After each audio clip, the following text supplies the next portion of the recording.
Welcome to another roundtable, and this roundtable is pretty round because we got like an all-star cast of who's who with comic book, blockchain superstars. So I'm pretty excited about this. We've got representation from kind of across the block space. It's not just USIO related as well, but some really cool stuff. So I'm gonna let you guys introduce yourself. I'm Jimmy, and you guys all know Corey. Other side, sorry, mirror image. We don't really do comics, but we're really big fans. So let's Lars, why don't you go first? Really quickly, who are you? What comics do you do? And yeah, how does that work? My name is Lars Kommienezuspadt. I'm the Chief Creative Officer at Facings, and I do a lot of comics, but I predominantly cut my teeth in the blockchain world doing Garbage Pail Kids for Tops, and then moved on to do a few other properties like franchises that they own or they've licensed. And now I'm doing a lot of work with, let's see, that's not a comic project, but I was gonna say we did the Dark Pinup release at Facings, but then now we're predominantly working with Cryptowriter to bring the Finney comic experience to Wax. Right, I really like the Finney comic. I think that's a cool idea, but I'm a bigger fan of the Dark Pinup. So let's just digress into that later, because that was awesome. I like how much of I like how the majority of people liked it, but there were one or two people that were like, "That's not right," and I'm like, "That's what makes it right." It was so good, Lars. I was a really big fan of that. Thanks a lot, man. We're really proud of that. Yeah. Let's go with NiftyBC. Who are you and what do you do? I am NiftyBC. I created a comic here on the Wax blockchain called M.O.R.B.S, which stands for Mutant Organic Robots Buying Shit. Excuse the last word, but that's what it stands for. It was basically an idea to turn a 3D animated series into a process on the blockchain, so you get basically pieces of it from the beginning to the end, from concepts to the final product, hopefully by the end of the year. So that's what I've been doing, and that's about it. Yeah, and I think you're kind of selling yourself short there. You've been doing a lot more stuff than that, but we'll dive into that a little bit later. Like you've been doing some really cool stuff, and I just found you recently, but I'm a really big fan, by the way. I appreciate that. Thank you. Let's jump down to the bottom to Nino. Nino as well is kind of new to me. You came as a very high recommendation from Jillian, who's another crypto writer, podcaster, and I found out about her through you. And you're doing some really cool stuff as well. So what are you doing, Nino? Oh, thank you. So I'm currently I've co-founded a business called Corporate Comics, and we're mainly focusing on doing comics as a form of business communications, and we're kind of also some of our director he's quite he's got a couple of crypto projects on the go, and then we're kind of coming into the blockchain space. We're developing some NFTs at the moment, and we've also been doing some work for Zaliqua, as just like turning their employees into kind of characters and stuff like that. So, but yeah, we can dive more into like the actual process of corporate comics later if you would like. So.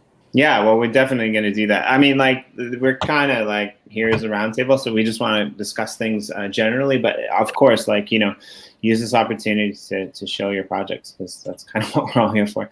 And the man without a face, literally, in two ways, because we can't see his face because he's always wearing a mask, but the mask is blended into the comic background of his stream, so he's like the man without two faces today. Yeah, I may have to change that one, Jimmy. This one's much more impressive in person with like the color changing snake skins and things, but yeah, the distance doesn't do it justice, so I may have to swap that one out. We have a few on hand, Jimmy. We have a few here. I need one of those, man. You got to send one over. Well, yeah. So I'm Mars Utah from Metaphorus Comics. We launched our first collection of cards that blend with the storyline May 1st. I'm a musician, artist, weirdo, as I paint myself on Twitter, since the day I was born, basically. So I've been on this path for a while. Our lead artist and I have been drawing comics since we were in 7th grade together. This is a mission of love that we're on here. And we just released our first long form comic on Wednesday or Tuesday, whatever day it was. We're fresh off the other coast here. So Recourier and I were traveling together. So yeah, we flew in last night and got home and passed out. So it was a crazy trip. So on that note, why don't I cross over to Recourier, because he can probably verbalize our project a little better than I can at this point.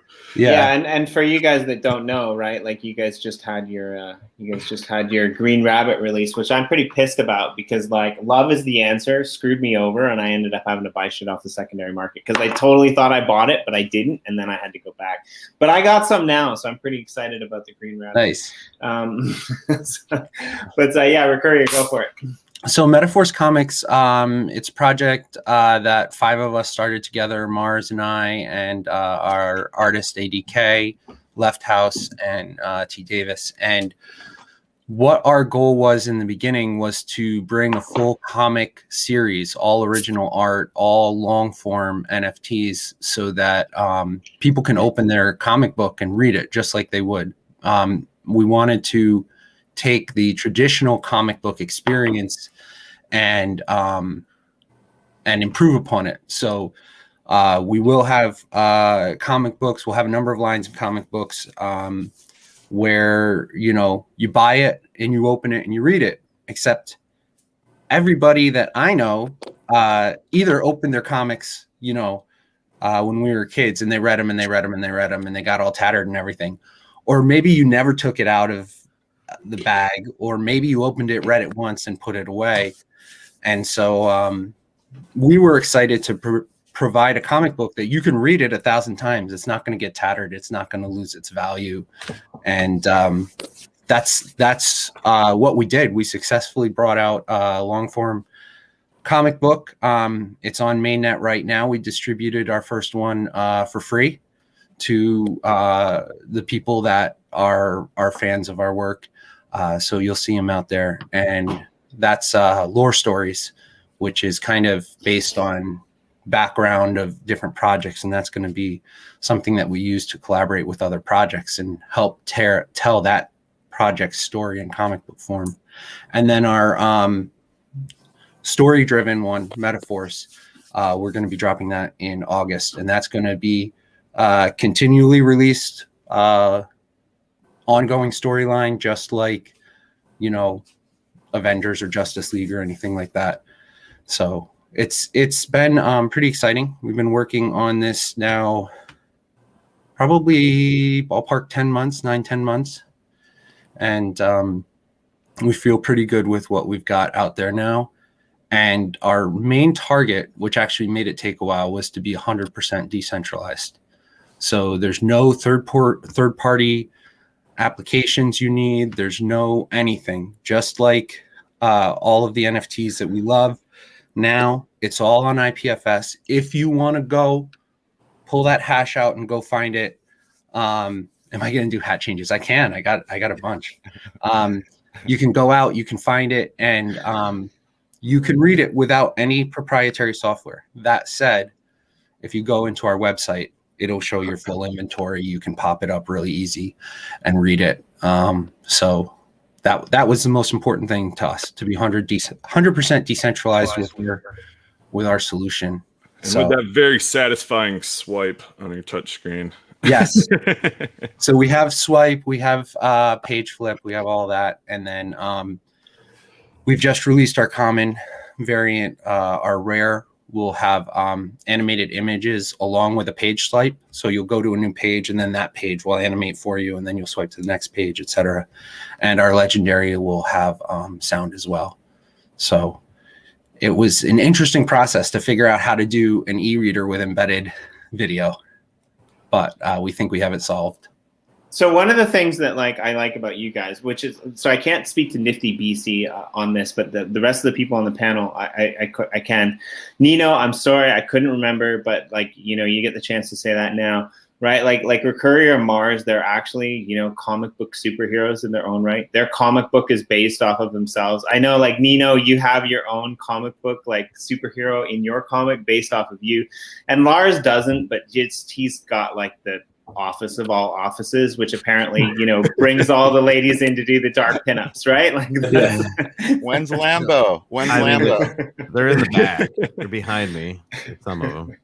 So Nino, like your corporate comics as well. You've done a similar thing to what Recourier and M.O.R.B.S have done. You're actually a comic book, you know, so like you're a comic book person as well, right? Like, yeah.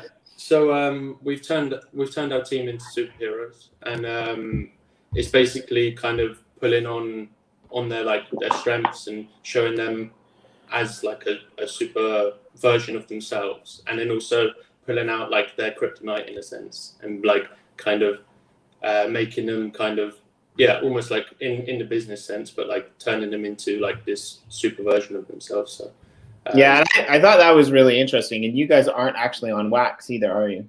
No, so I'm actually so we're developing our first run of NFTs, and we were looking into it, where to mint them, because we're quite into, like, obviously, so the company we're big about being like sustainable and stuff. So I think Wax is probably one of the best ones, right? Because they use a sustainable chain in that. So so I think that's probably where we're gonna mint our NFTs. But we've got like a kind of a long-term goal with them as well. So with like usability and like turning moments into a comic, if that makes sense, when you collect more than one, and being able to use them in games maybe in the future and all that sort of stuff. So we've got some long-term goals that we're developing. So, but they're kind of just at the beginning stages at the moment. So. Yeah, I like it, and I think, like, you know, what the Metaphors comic guys do that's really cool as well is like they're planning on having, correct me if I'm wrong, but like the first like readable comic series that comes out on a monthly or bi-monthly basis every month, so that you get that real comic experience. But as well, you also, like, you guys are also planning on doing like some partner ups with other projects, and like, you know, allowing them to come into your kind of metaverse in a way, and do that. So I think that's really cool as well.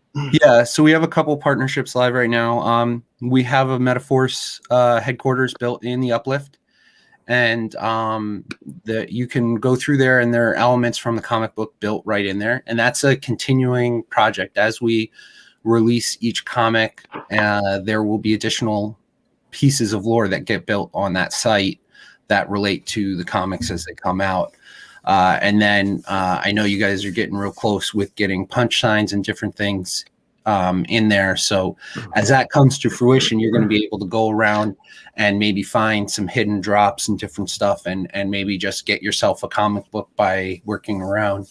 Or I've been thinking of this new idea where, like, we can get punch sign, get NFT, and the NFT says, I promise to own my own, you know, investments from now on, so I don't have to whine and complain that I bought something that went down in price. Like, can we make that NFT, please? Like, we can make anything you want, Jimmy. Right. Yeah, I think the we'll just make a plot just for guppies, and then they can go in and get the I can't take personal responsibility for my own shit NFT. Right. Yeah. No, I was just gonna say there, I love our the ability for people to interact with Metaphors, but I don't want to go into the Uplift world and find you in my bedroom. Okay. Again, we all have bedrooms in the HQ, so. I mean, honestly, like, I'm a little bit scared to. I'm like, not promising that, by the way. Like, I might go there. Yeah, you Every can wait time down, Corey. It's okay. I'm sure Corey takes a little stroll through the various bedrooms, and I just like, oh, is this where Mars sleeps? Just rub my what? Just change the pillowcase. That's all I ask. Okay, we'll do. Okay. Well, man, like, seriously, obviously, Mars, you didn't see the episode that we did with Recourier where he basically showed off all of your bedrooms. Oh, I did, that creeper. oh yeah, I forgot to close my underwear drawer. Right. I mean, but like, I'm serious. Every time I walk into Lars's office in the Uplift, I get a little bit. I'm like, I'm never sure what I'm gonna find, and there's never anything there. But there's just something magical about that place that I feel like there's gonna be, like, you know, some weird guy dancing, because there was once. It had nothing to do with you, actually, Lars. It had to do with. I still grapple it with the. I mean, I just never like that's the thing when you're friends with like Kenny and Sean, you really have no idea what aspect of your life is going to become this like immutable part of blockchain history. Like I'm really glad that I took the time to make the office what it is and not just. I mean, because they turn shit into like part of like blockchain history like overnight. Yeah, and sometimes negatively so. I mean, apparently. Yes. That's what I'm saying. The knife cuts both ways. Yeah. So, hey, Corey, do you want to do some gratitudes maybe sometime soon? Let's do that. I think that'll be fun. Do it again. I'm in the wrong spot. I have to get over there, but yeah. No worries. So, I think probably the oldest comic on the. I don't know about. So I'm not really sure. I know from the wax side of things, I think Finney would have been the original one, but I'm not sure how long Nino or Nifty you guys have been doing comics for.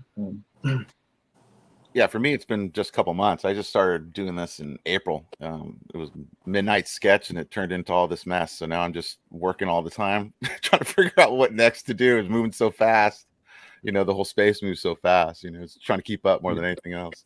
Yeah, so quickly give us a rundown. Like, what is your comic? People, our audience might not know. Like, I think they know Finney and I think they know Metaphors, but maybe. Yeah, I'm the mom and pop shop. I'm the smaller guy here, but basically it's about these mutant organic robots on the blockchain. There's 6 characters, and they're basically based off of different things I saw on the blockchain. I just kind of turned them into like these little funny characters, and there's bad guys, there's good guys. They're all little gremlins that just cause problems and havoc. And it's kind of been in flux since the beginning. There wasn't really a set course. I've been doing designs since, the 90s. So this was the first project I never planned anything. I just kind of went at it and just let the atmosphere of the space kind of determine which direction it started to go. And so my first thing I wanted to do was turn it into an AR piece. So all the collection is actually augmented reality enabled. So all of them come with a little card, and you can scan it and have the augmented version of the piece. And then what I did first was the character cards, basically introducing the characters, giving a little backstory on them. And then I went into an action card series, and that one kind of started to build a little bit of a storyline, kind of introducing some more of a plot point. And then I've been on a break because I'm actually doing something called the Quest, which is based off of those action cards, where I actually hid a lot of clues in the artwork. And so in about a week, I think I'll put it up. It's a test people can take. If they figure out all the clues, first person to do it wins a couple wizard 1-of-1 kind of cards and 2,500 wax going to your wallet. So that's what I've been working on lately. I kind of feel like you and Recourier should have been in a room together a year ago, because you guys remind me a lot of each other, actually, the projects that you work on. And that's cool. That you guys nice to meet you, Recourier. Well, now we'll be talking. So that's good. And so now, and then I do a lot of 3D. And so eventually I'm going into the more of the actual little scenes. So I've been working on a lot of like character animator stuffs right now, kind of turning the characters now into actual talking little characters that will now be kind of more of like the humor is kind of more of like a Rick and Morty kind of It's Sunny in Philadelphia kind of darker humor based on crypto stuff, basically. So the final show will basically be about these characters that join a game show about the best NFT creator, kind of like an apprentice kind of thing. And they all kind of have mutant powers and fight each other while trying to win this contest of who's the best NFT creator. So that would be the plot point of the first series. So anyway, that's I like it. Like I mean, it's interesting to me the way that blockchain comics have kind of taken, right? Like it's a little bit different, right, than normal stuff. Like, but yeah, like Nino, for example, like corporate comics, right? Like you guys are basically using comics as an educational tool, as an experience. Like if you read the website that's linked below, it's like everything about education that I want to actually be educational, right? Like basically you're the guy that, like, when you're walking through a train station in Asia and you need to learn something that keeps you alive, there's a comic on the wall that tells you that kind of thing. That's the vibe I get from you guys. So yeah, I think So I've been making comics since like I was a little kid, just little narratives with drawings and sketches and stuff. But yeah, I think like comics are just such a good communication tool, and I think when you come to like the heart of it, it's like they're just an incredible way of telling stories, communicating like visually with a combination of like images, text, or like however, like you don't need text all the time, but sequential art basically, so sequential images to tell a narrative. So yeah, so we're kind of mostly based on helping people communicate their stories, communicate, like educate, say what they do to their audience, that sort of thing. So we're kind of helping other businesses do it, and we're also trying to do it for ourselves as well, if that makes sense.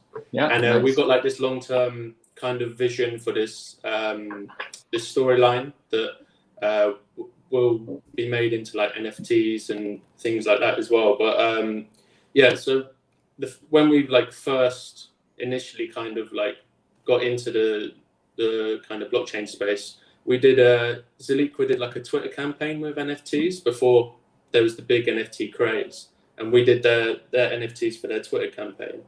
And then we've been working on some crypto curry. So we've been turning some of the crypto curry people into superheroes that are kind of joining our kind of metaverse, so to speak.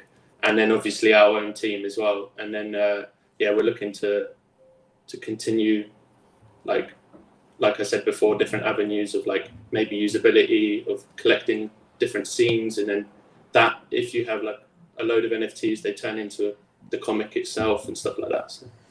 I feel like some morning I'm gonna wake up and we're gonna be in a metaverse Comic-Con. I just kind of feel like that'd be great for sure. All right, Corey, why don't you rock with the gratitudes, Corey? All right, yeah. For me, I've been having some awesome chats with M.Blue, who's an awesome friend and mentor and badass. So I'm grateful for him this morning. I am, however, entirely grateful I get to hang out in rooms full of badasses like you. So while you guys think about what you're grateful for, I'm actually gonna write that down too. Nice. Lars, you want to go? Yeah, absolutely. Yeah. Let's see if I can sum this up into something that's not too torturous for Corey here. But I'm just with the recent events, just the last 2 months with being able to launch our card series and everything, just I'm an artist through and through. So just being able to tell stories and have people see and accept my creativity is just amazing. The vehicle of how easy it is to express yourself through NFTs. So I'm just grateful, for being able to express myself to the community and have that freedom to be creative. I tried to sum it up, Corey. Yeah, it's terrible. So I'm grateful I can be creative through NFTs. Is that that works. Right? All right, cool. A little more bland than I wanted, but I get that it's stupid freaking science. I guess we just got to be even more creative, huh? It's a hard thing to say, but as a lifelong artist who's hit walls and been up against printing comics on paper and releasing albums physically, this world is just amazing to just be able to express yourself. Awesome. All right, man. Who's up? I'll go.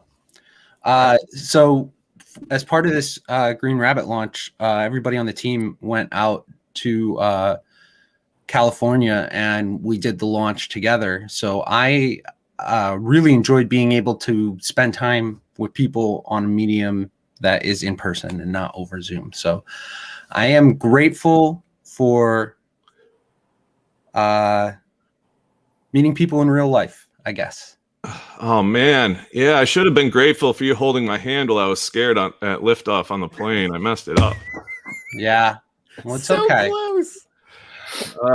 We snuggled and it was fine. Yeah, I'm like Mr. T. I don't like to fly. You got to drug my milk. I so can't wait for that comic book page. Right? Yeah, that's gonna be good stuff. NiftyBC, how about you? Oh man, I'm grateful for all you guys, man. I'm just grateful for the whole caboodle, man. Like, it's just nice to be out and alive. It's been a weird couple years. And then this NFT space is just surreal, to be quite honest with you. it's weird to be moving so fast constantly doing art, which is something I've been doing pretty much all my life, but in the real world doing printing and that kind of stuff, such a different space.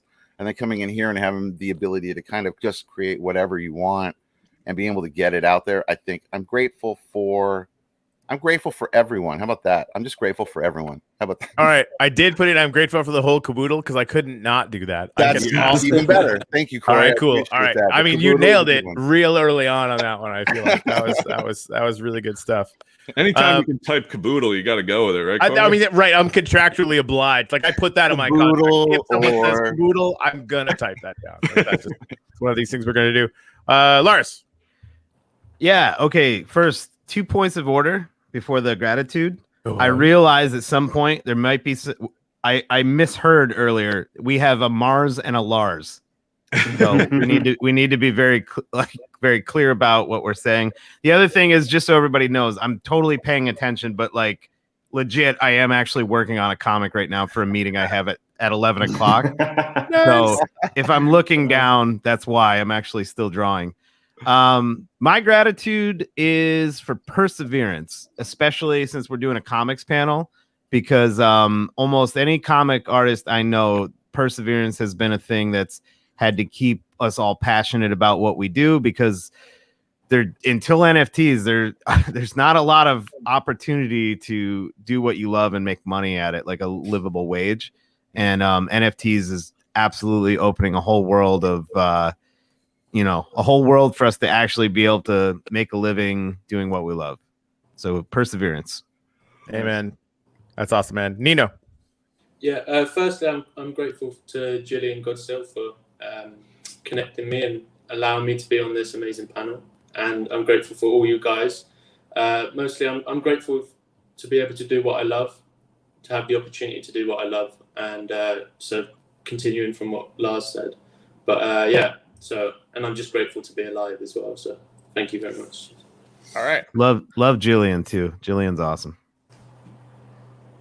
For the record, actually, Lars, I did start with you. Mars just jumped all over it.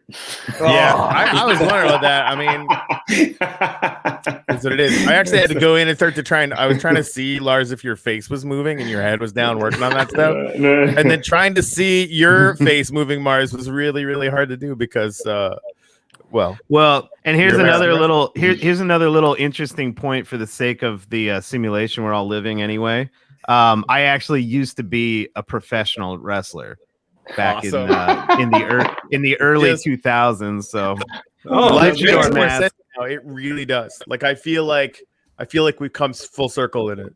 Maybe we cross paths because my best friend and lead artist, ADK Original, I have actually power bombed him through tables and such in real life. He's getting tornado DDTs onto folding chairs. So we've been there. That's a whole nother podcast we could talk about. That's crazy pants. Jimmy. Blockchain enthusiasts that used to be pro wrestlers. So let's do it for next week. That checks out. Right. That's pretty niche. Except that apparently it's not. Like if we could put that round table together, people would go, wait a minute, what? Like, yeah, we're a bunch of weirdos. What do you think was gonna happen?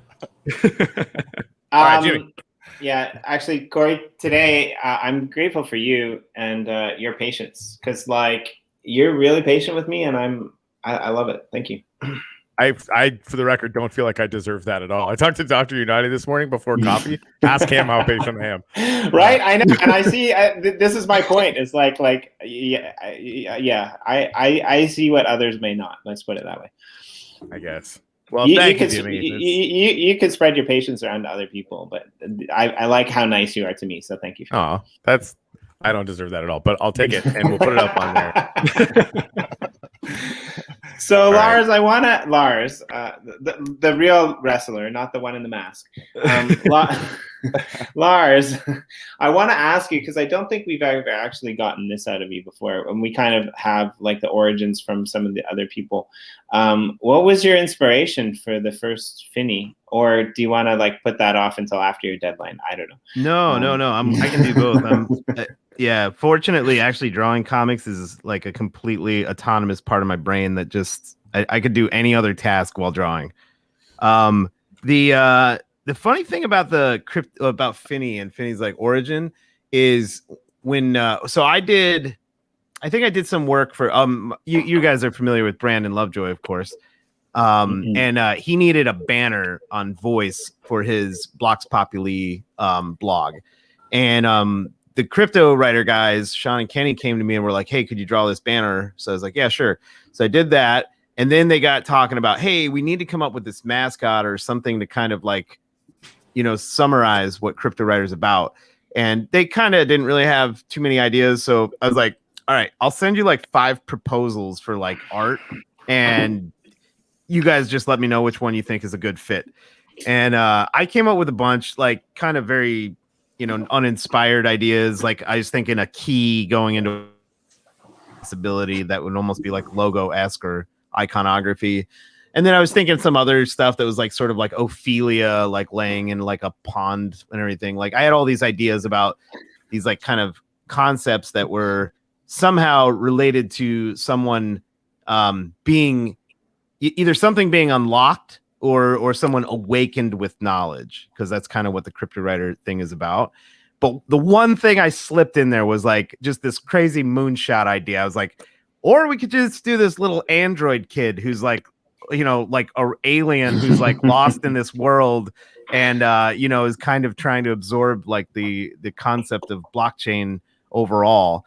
And like to Sean and Kenny's point, or to their credits, they were just like, that's the one. We want to do the weird one. So I did a banner, and you know, it was pretty much just for the voice community, for the Cryptowriter voice community. And that little banner just turned into, I mean, some of it's just, I think like the community seemed to respond to it. Like the Cryptowriter community seemed to really respond to it, but also Sean and Kenny can take the smallest grain thing and turn it into a enterprise.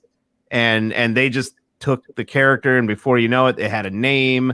And then then from there they just expanded it. And I mean, honestly, that was a very busy time in my life. That's when I was like really grinding on like Garbage Pail Kids and stuff like that. And it's just like seemed like I woke up one day and there was like Crypto Finneys everywhere, and you know, like I'm getting like retweeted on like, you know, what's his favorite food, and I'm like they have a way of just Kenny and Sean are just so good at like running with an idea. And so yeah, and that's honestly the joke I made about like the background, like my you know, between Finney, between like my office and everything, like yeah, these things, like it makes you think about what you're doing so much more, because you never know what's going to be immortalized. And once it becomes immortalized, like you want to make sure it was like high quality, or like, you know, exactly what you wanted it to be. That one promo card where Finney is standing in front of the city when he arrives, like Shift City.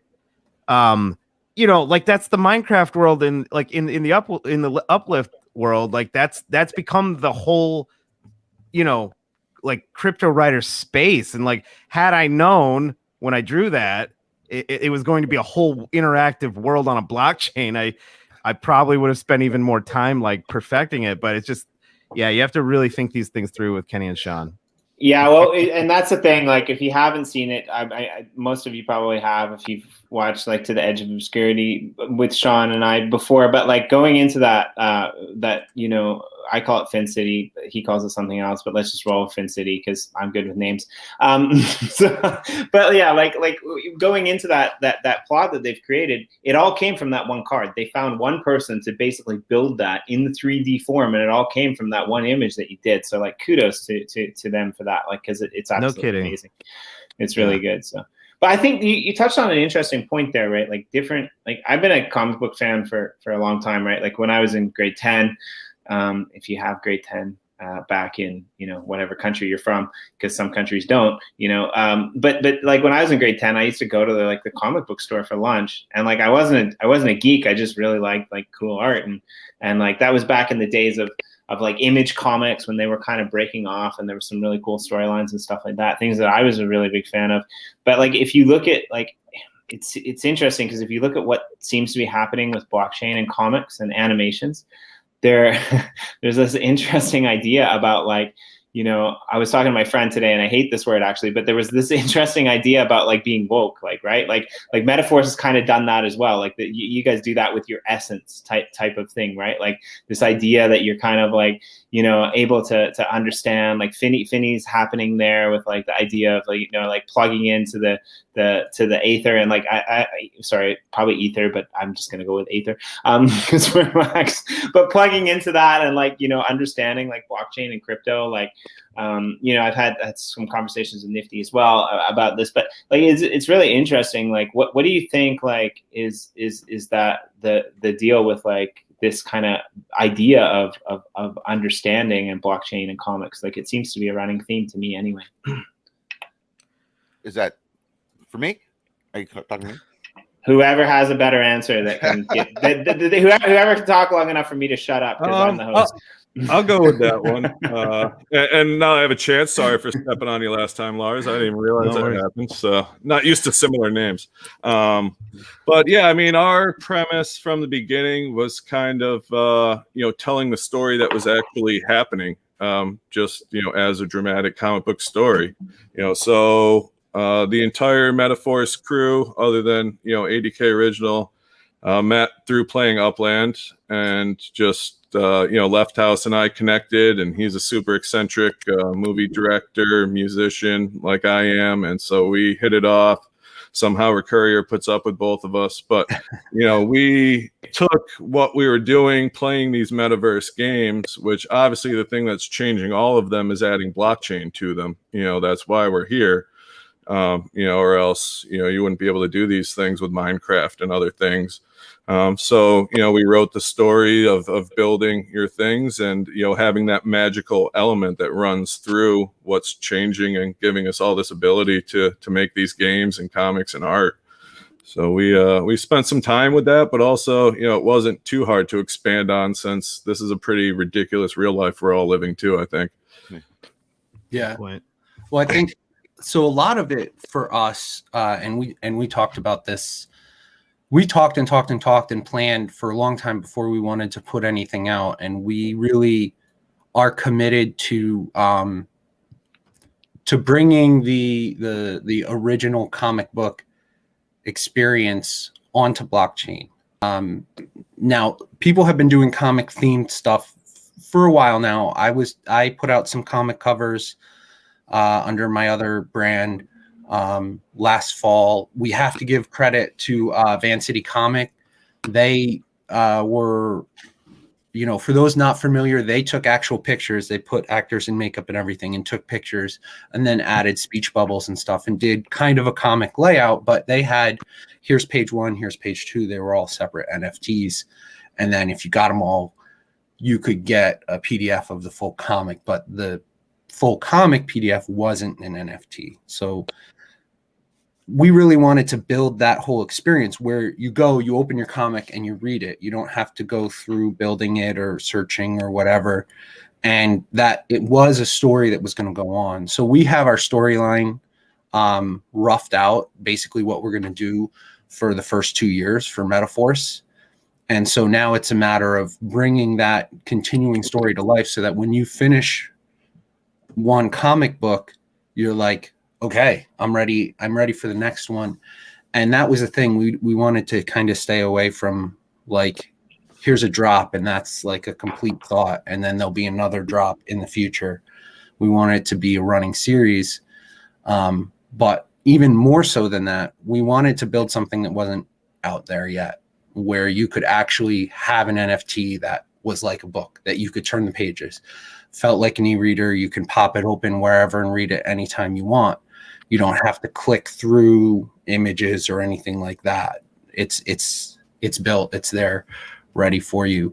And that was really important to us, along with that continuing story, so that we can, I mean, we just want to relive our childhood, right? I mean, I know that's a big part of this, for all of us, enjoying being collectors first and saying, what would be the most fun about us collecting. And we also have a collectible series and cards, and that ties into how other people like to collect, and people want to put that collection together. And that was more of a drop. Here's a complete thought.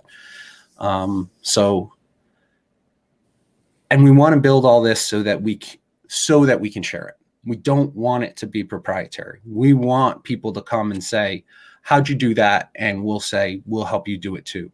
We want to have people that want to do the whole thing themselves, full NFT, do their own projects, and we'll show them what we did and help them if that's something that they want to do. Or if there's somebody that wants to do their own line under Metaforce Comics as a brand, because we see Metaforce Comics as like Image or Marvel or whatever, and then Metaforce is one of our series, Lore Stories is another. So we're looking to expand the footprint of long form NFTs and comic books in the space by helping others achieve that as well. I mean, Corey and I have our own comic heroes, so maybe we can fit in there sometime. Corey, I, and M. Blue, we had our own comic sketches done, which was pretty fun. Yeah, definitely. I know that we have an evildoer who has his eye on the uplift world that we're probably going to have to stop at some point. Yeah, so that was that's kind of an interesting thing too. So we built this whole squad, this federation of evildoers that all have these different evil agendas, and there is definitely partner projects that we've talked to where those partner projects will fit into the storyline. So the storyline will be consistent and ongoing, but it's going to weave its way through all these metaverses that we have. And we wanted it to definitely have a nod to blockchain and have it in there, but not have that be like the most predominant thing. It needs to be a story that anyone can connect to, and that people that are into blockchain, they're going to feel those blockchain stories that are in there in a more nuanced way. But someone who isn't a blockchain enthusiast or doesn't really know much about blockchain, especially a lot of the new people being onboarded to Wax, they're not blockchain enthusiasts. They're no-coiners that have found something cool that they like here. We want to be able to connect with them too. So the story is a story that anyone can relate to, but people that do have a blockchain history will have a deeper connection with the story because they'll see those references and those more nuanced things inside of it. This week on Metaphor Comics, Corey and Jimmy in the Uplift Tower doing gratitudes, and the evildoers show up. What do? They flee. They run. There's no safe place. They end up in Lars's office where a flurry of pinup girls step in to save the day. This summer, Lars and Mars, Corey and Jimmy. It's kind of weird in the best possible way. I like it. I like it. It's awesome. What an elevator pitch that could be. Just nailed it. It's printing money. Nice. Now Lars has money. Right? I mean, like, it's seriously that office in the Uplift kind of, and you know what you did with the pinups. It reminds me of that really bizarre scene in Kill Bill where they're in the Tokyo bar or restaurant or whatever. You know the one I'm talking about, Lars. With Go-Go, right? With Go-Go, right? Crazy 88. The Crazy 88s. Oh man, for that reference, Jimmy, you got to give me 1 minute. I picked the wrong shirt today. Have you made an NFT? Go get it, Mars. Of the office? Costume change. Right. The consummate performer. Just wait till he forgets to cover the camera. That's when things get really weird. Yeah, I want to come back to you, Nifty, in a minute, because I think you're doing something interesting that nobody else is really doing quite yet. But so we'll get to that. But I also wanted to ask Nino.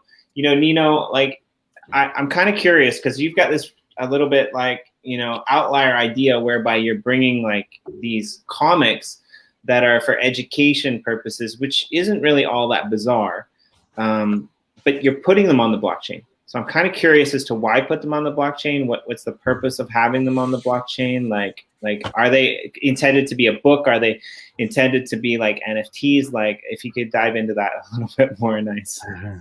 Hattori Hanzo, So, swords and sushi. I like it.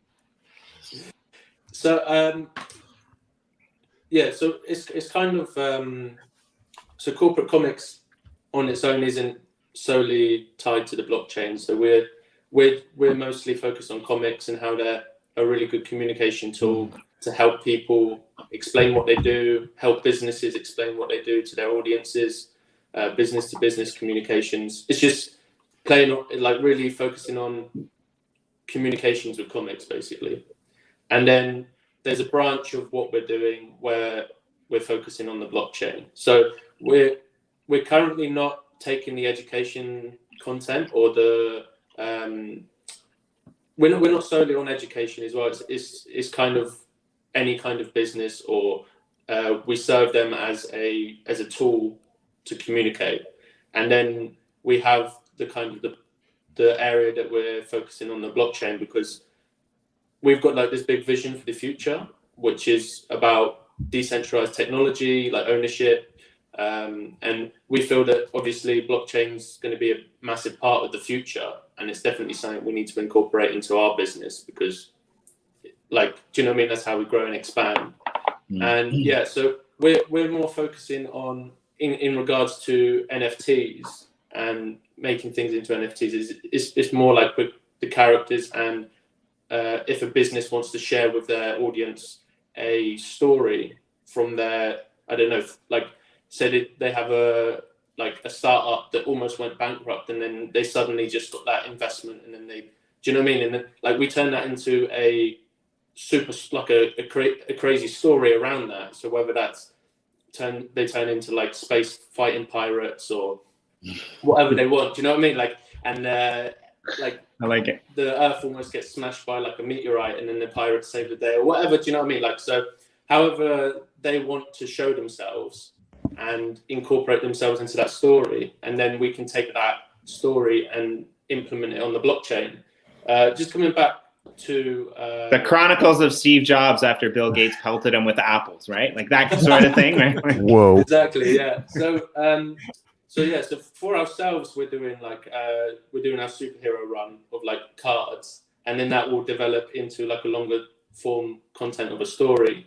And it was really interesting what they were talking about earlier with the long form content, which sounds amazing. And I think that's the main thing. Like I'm quite based on, like, I'm really passionate about telling stories, right? Telling stories that resonate with people, and stories that communicate, and comics are just like an incredible way to do that. So just for example, one thing we're doing right now, there's an orangutan foundation in the UK, and we've taken an orangutan, turned him into Inspector Orangutan,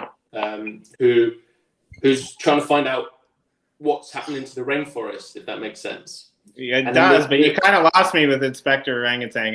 There was an Inspector Gadget joke. I'm old enough to remember the bad Inspector Gadget jokes on the elementary school playgrounds. But anyway, continue on. Saving the rainforest with orangutan. Sorry about that. Yeah. So basically, we're doing a NFT for the charity, and we're minting it on Aniseed, which is a NFT charity platform. So it's like 80% of the funds go towards charity or something like that. So we're in the process of taking a character for that organization and then the funds from that NFT will go to helping that charity save the rainforest, if that makes sense. So you could take that concept and do it for any business, right? You could take that concept, take the business owners, turn the business, make an avatar for the business and turn it into a character, and then people can follow and collect their content, if that makes sense. So we'll do it for ourselves and for other people. I don't know if that was like super clear. There was a lot kind of packaged. No, I think and it's super clever. Like Recourier, you should touch base with him too, because I feel like there's something like some Crypto Monkeys thing in there as well, right? Like that. You know, feed the orangutans and save the rainforest. There's got to be something in there for like. Yeah, we're for sure. So Nina, I'm also on the Crypto Monkeys team. So definitely that's a cool idea. And in general, they do a lot of things for charity as well over there. Yeah. So. Crypto Monkeys is all free distribution. Nothing is sold. It's all given away. And then there's some very rare cards, and those get auctioned for charity. But yeah, I think collaboration is the name of the game in the space. I think the most successful projects are the ones that are most open to collaborating, working together. So I think it's paramount for us all to do that, because even as we're growing, right, the NFT space and some of the projects are still pretty niche, compared to how big something like these global companies are. So we need to work together and expand. I'd love to collaborate on some stuff. Like I really like interested in what you're talking about with the long form content as well. I'll send you one. Just send me your wallet address. I'll send you one. Yeah, we got that out and Tuesday. that goes for anybody on here. Anybody that wants one, just send me one. We'll send it out. We can send some out to the audience. Jimmy, I can send you a bunch. You can send them, you or Corey, that to would whoever be you great. want. Yeah. So we're really interested right now in our first issue, just getting it out there, getting it in the hands of people so they can experience. It's going to be free for the common. And then, if you want at a later time to get a more rare version, you can get it. And then when we have all our normal sales, we really are most interested in having a wide distribution and getting people seeing that something like this can be done. And, furthermore, I want to share what we did, with all of you guys or anybody else that wants to make something long form, whether it be a comic book or, a novel. Like if somebody wants to build an NFT novel, there's no reason they couldn't use the same things that we have come up with. So we want to share it. I've got no interest in keeping this to ourselves. I want as many people as possible to see it and use it, and we want to help people out using it because we think it's a pretty good solution. It falls in line with what the big markets do. We're using the same software to build it, and so. But we can distribute those things and we can help others distribute those things on blockchain and not have to go through the issues of finding a publisher and a publisher taking, whatever the mass majority of it. We want people to be able to self-publish and have the solution be decentralized, which was paramount to us. Like if, me and Mars were on a plane, if something happened to that plane, something happens to Metaforce, we don't want our NFT owners to be reliant on our personal longevity for their NFTs to be good forever. So that's Mars is shaking his head. He's like, yes, all I wanted to do is just kick back and relax, but Recourier keep cuddling up to my breast, first for the takeoff, then because the plane was crashing, next for the landing. God damn it. Yeah, that was nuzzling right in there too. He's a bigger guy than you'd think. Yeah. Honestly though, this is what I like about this panel, because we have some really interesting people that are all doing the same thing, right? Like, and if you look at Mars, I know a little bit about what he's been up to, and Lars, Mars and Lars, like these guys are like, they're artists at heart, right? Like this is what they do. This is what they did before blockchain was around, right? This is their passion in life, right? You look at Nino, who's coming into this space as basically, someone who has a running comic presence in the real world, right? You look at Recourier, who's I would consider a friend of ours on our channel. He comes on and enlightens us a lot and sheds light. Like he's in it for, I know everyone says this, but he really is in it for the decentralization aspect of it, right? And like I can only, Mars can probably verify this, but I can only imagine like half of the meetings that you guys have as a team go on like 5 times as long because Recourier just wants to to make shit more decentralized, right? Like that's there's a lot of truth in that. I dug this whole process out because people came up with great ideas, right? And I was like, that's awesome. What happens if we all die? Right. It was always like, well, yeah, then this, then that. So I was a thorn in people's sides on that for sure. And then, but I'm glad I stuck to it. Hey, did you want? And then just a sec, and then we get up to NiftyBC, which I've only known NiftyBC for a couple days, but somebody's got an echo. What's that? Yeah, it's okay. So I've only known NiftyBC for a couple of days, but it's interesting. Like he's talking on this panel about comics, but I'm kind of thinking that like comics for him isn't where it's going to stop. I'm kind of thinking, I don't want to out him here, but I'm kind of thinking it'll be like kind of the difference between like, a paper comic that you would buy at a comic store or something that you might actually see on like, Sunday morning. I'll let you go with that, Nifty. But I'm a huge comic book fan from being a little 9-year-old at the store picking up a X-Men comic, which is back then that was like my glory days. I'd mow lawns to go get those comic books. So I'm a longtime fan of that. And then in high school I was a punker and skater guy, so it's like I was always in that kind of lowbrow degen scene of artists, and kind of the independent DIY mindset. So when I played music in a band for a long time, and we did everything DIY, it was very old school style, like get in the van kind of stuff. And so the NFT space actually reminds me a lot of that, to be quite honest with you. It's kind of like what you were saying, Courier, was, it's about collaboration. It's still so small and such part of its infancy right now.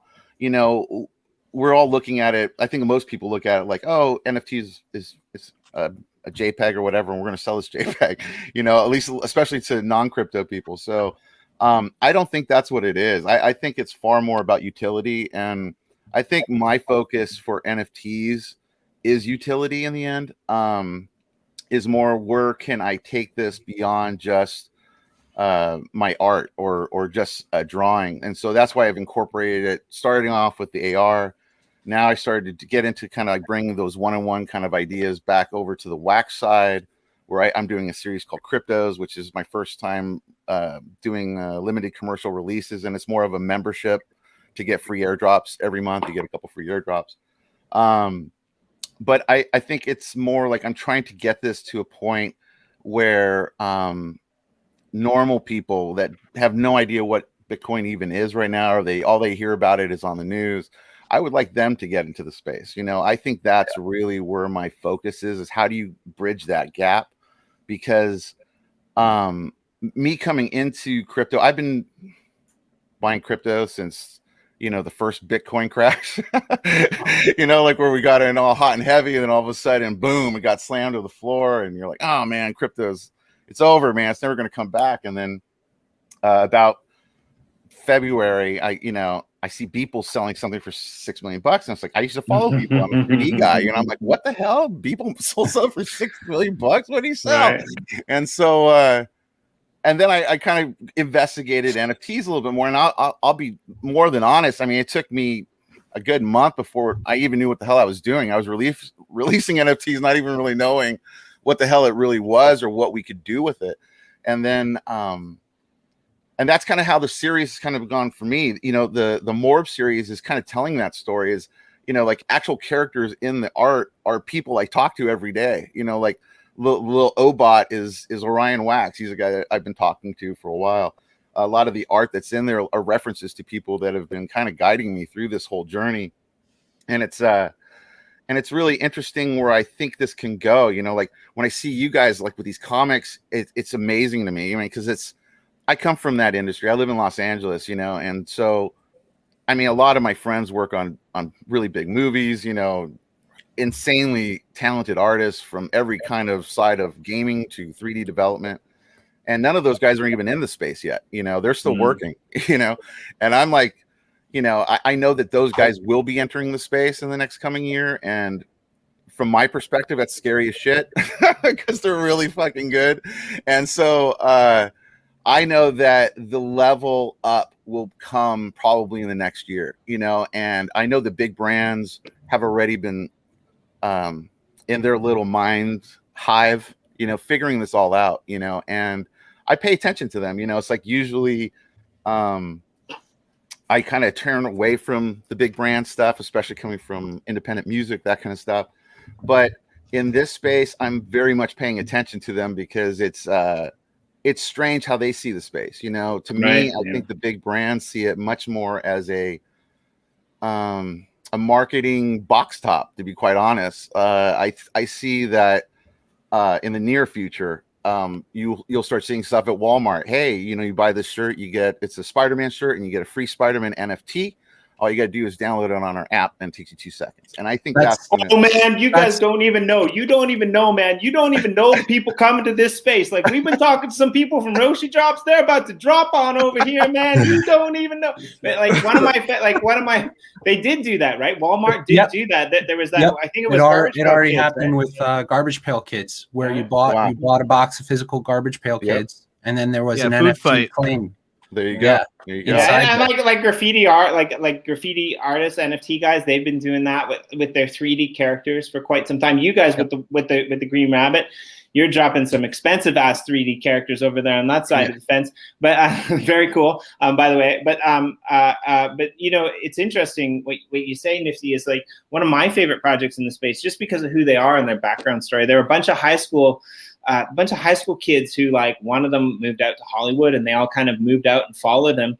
And Neon Space, if you know who Neon Space is, they do some really fun stuff. Like the last time we had like them on, one of the dudes was like, "Oh yeah, I'm like really excited. I get to like dedicate more time to this project." And we're like, "Oh, why?" He's like, "Oh, I'm gonna quit my job." And we're like, "Oh, you're gonna quit your job? What do you do?" He's like, "Oh, I work for Marvel." I'm just like, what the fuck? You work for Marvel and you're quitting your job to do this, right?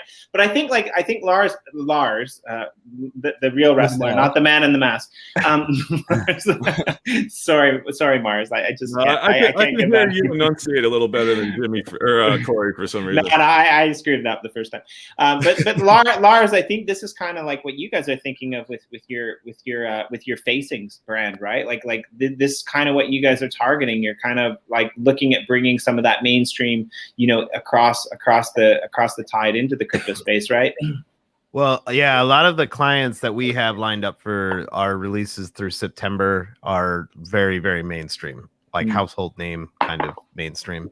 So, yeah, that's true, and it's an interesting conversation with each client because there's a degree of education that has to be included in the process, because there's this public perception of NFTs that people hear on the news, and then there's I'm so interested by like the whole NFT space is like holistically, I mean, like most people that hear about it mainstream, it's ETH. It's usually ETH NFTs. So it takes time to sort of explain, basically where wax comes into play, collectibles, like that's a completely bifurcated like experience, like buying a one of one or trying to buy like a one of one Beeple versus, a series 1, Garbage Pail Kids collection of cards is like a totally different experience. And I mean, you also have to explain that, like, because like now everybody's already hearing like public or not publicly, but mainstream people are hearing, oh, the NFT bubble has burst, and collectibles. Beeple NFTs have probably burst. But like collectible NFTs, like the thing I love about wax, someone mentioned this earlier, and whoever it was absolutely nailed it. For me, wax is like going to a convention.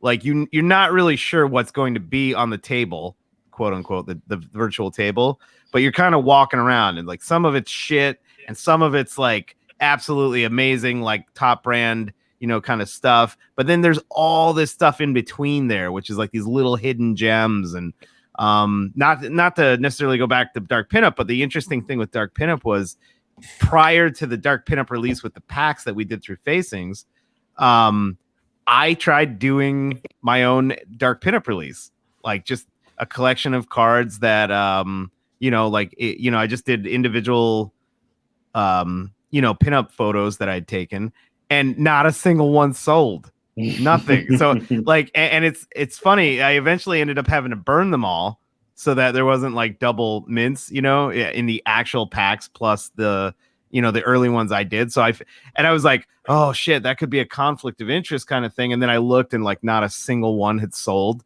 So I was like, well, I guess that's not a big deal. So I burned all the first dark pinup mints I did. And then when we did the actual pack releases, they sold out like gangbusters. So it's just such a unique space. I mean, really, there's no way to know what's going to happen. But yeah, my experience walking through Wax is like, I feel like I'm at like a horror convention or a comic book convention.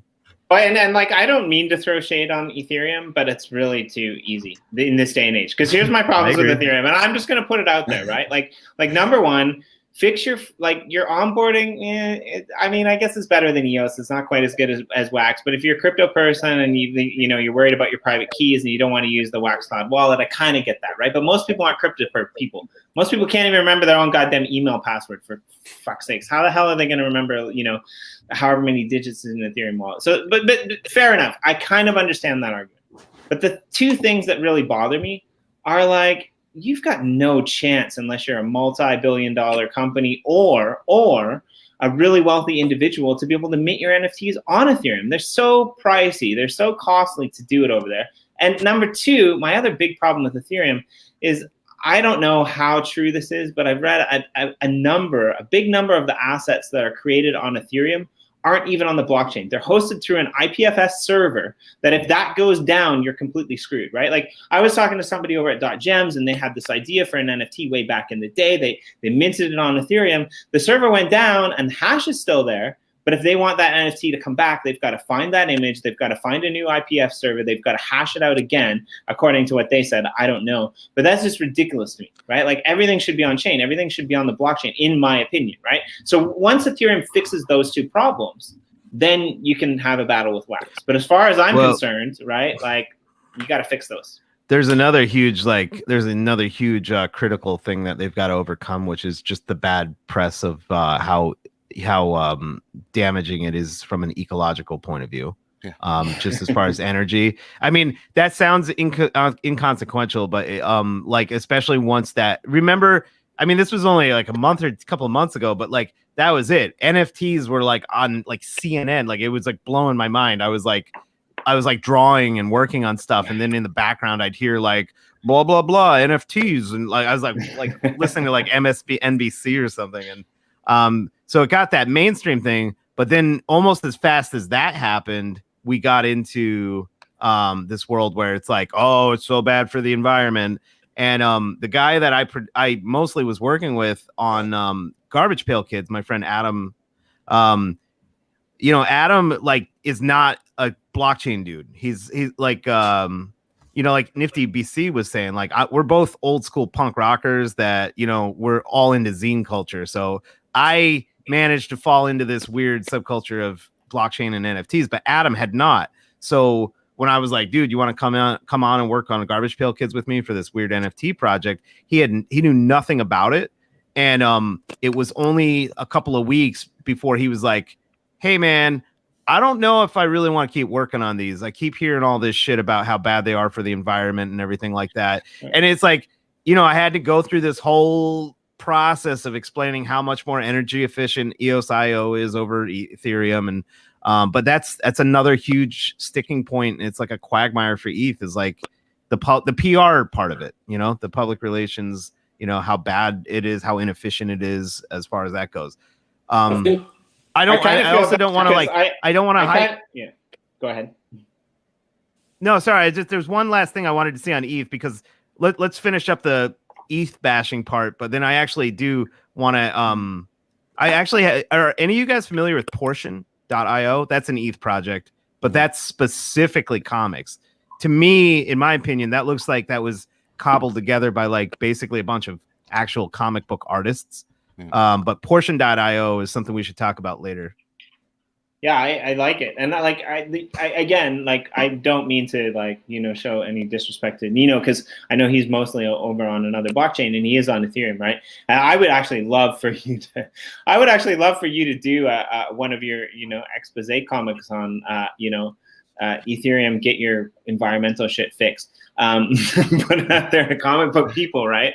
Like, I think that would be really cool, teachable moment. But like, yeah, like I like in the uplift world, we're pretty agnostic. I mean, I'm pretty outspoken personally. So, but people who watch me know that. Like, I'm outspoken not because I hate other projects. I'm just outspoken because I don't want to see a world where DeFi can front run people who don't have the money to get in there quicker, or where NFTs can create a system whereby, you know, only the established can afford to release their art, right? Like way back in the Uplift Nation days when we first started, like some of the most amazing artists, like, you know, obviously you guys are really good at what you do, and you know, Lars and Mars and Nifty, and like I'm sure Nino and other people who you guys all work with, because, you know, Recourier, he doesn't draw, he's just an evil genius. But I don't draw well. Right. I can draw like crap all day long. Right. Yeah. But like one of the things that like really is important to me is that like some of the best artists in the world are people who are living in grass huts in Africa, or people who are like, you know, fishing on the rivers of like Vietnam, or people who are like up in the mountains raising yaks in Peru, if they have yaks there. I'm not really sure. It might be llamas, but whatever, right? Like some of the best like artists in the world are people who are essentially like, you know, off the grid. And we see this time and time again, especially with like displays and things like this, right? Like we get people who are making like really cool pieces of art, sculptures out of like, you know, broken down tires and like waste metal. And they're being bought for pennies, brought over to the US, brought over to Europe, brought over to like these airports and sold for like, you know, $20, $30, $40. And they're made by people in these villages that get nothing out of it. And they're mass produced, like welded together. And it just really bothers me, because I think what blockchain represents in my mind, especially for the artist, is it represents that ability to take back your own creativity, right? To own that own creativity. And we had this conversation about Yossi drops as well, right? Like with the music, right? And it represents like, sure, if you're paying somebody to create that piece of art and you're selling it, then you deserve to get the income. If it's your design and you're paying somebody else to do it, then you deserve a portion of that income. But if it's your design and somebody else is buying it or for cheap and then selling it at a profit, then that's wrong to me. And so that's the world that I want to live in. I want to live in the world where those people who want to do comics, who want to do art, who want to create these things actually get rewarded for their value, and they don't have to sell out to these big corporations to have it become marketed, right? Now, if these big corporations,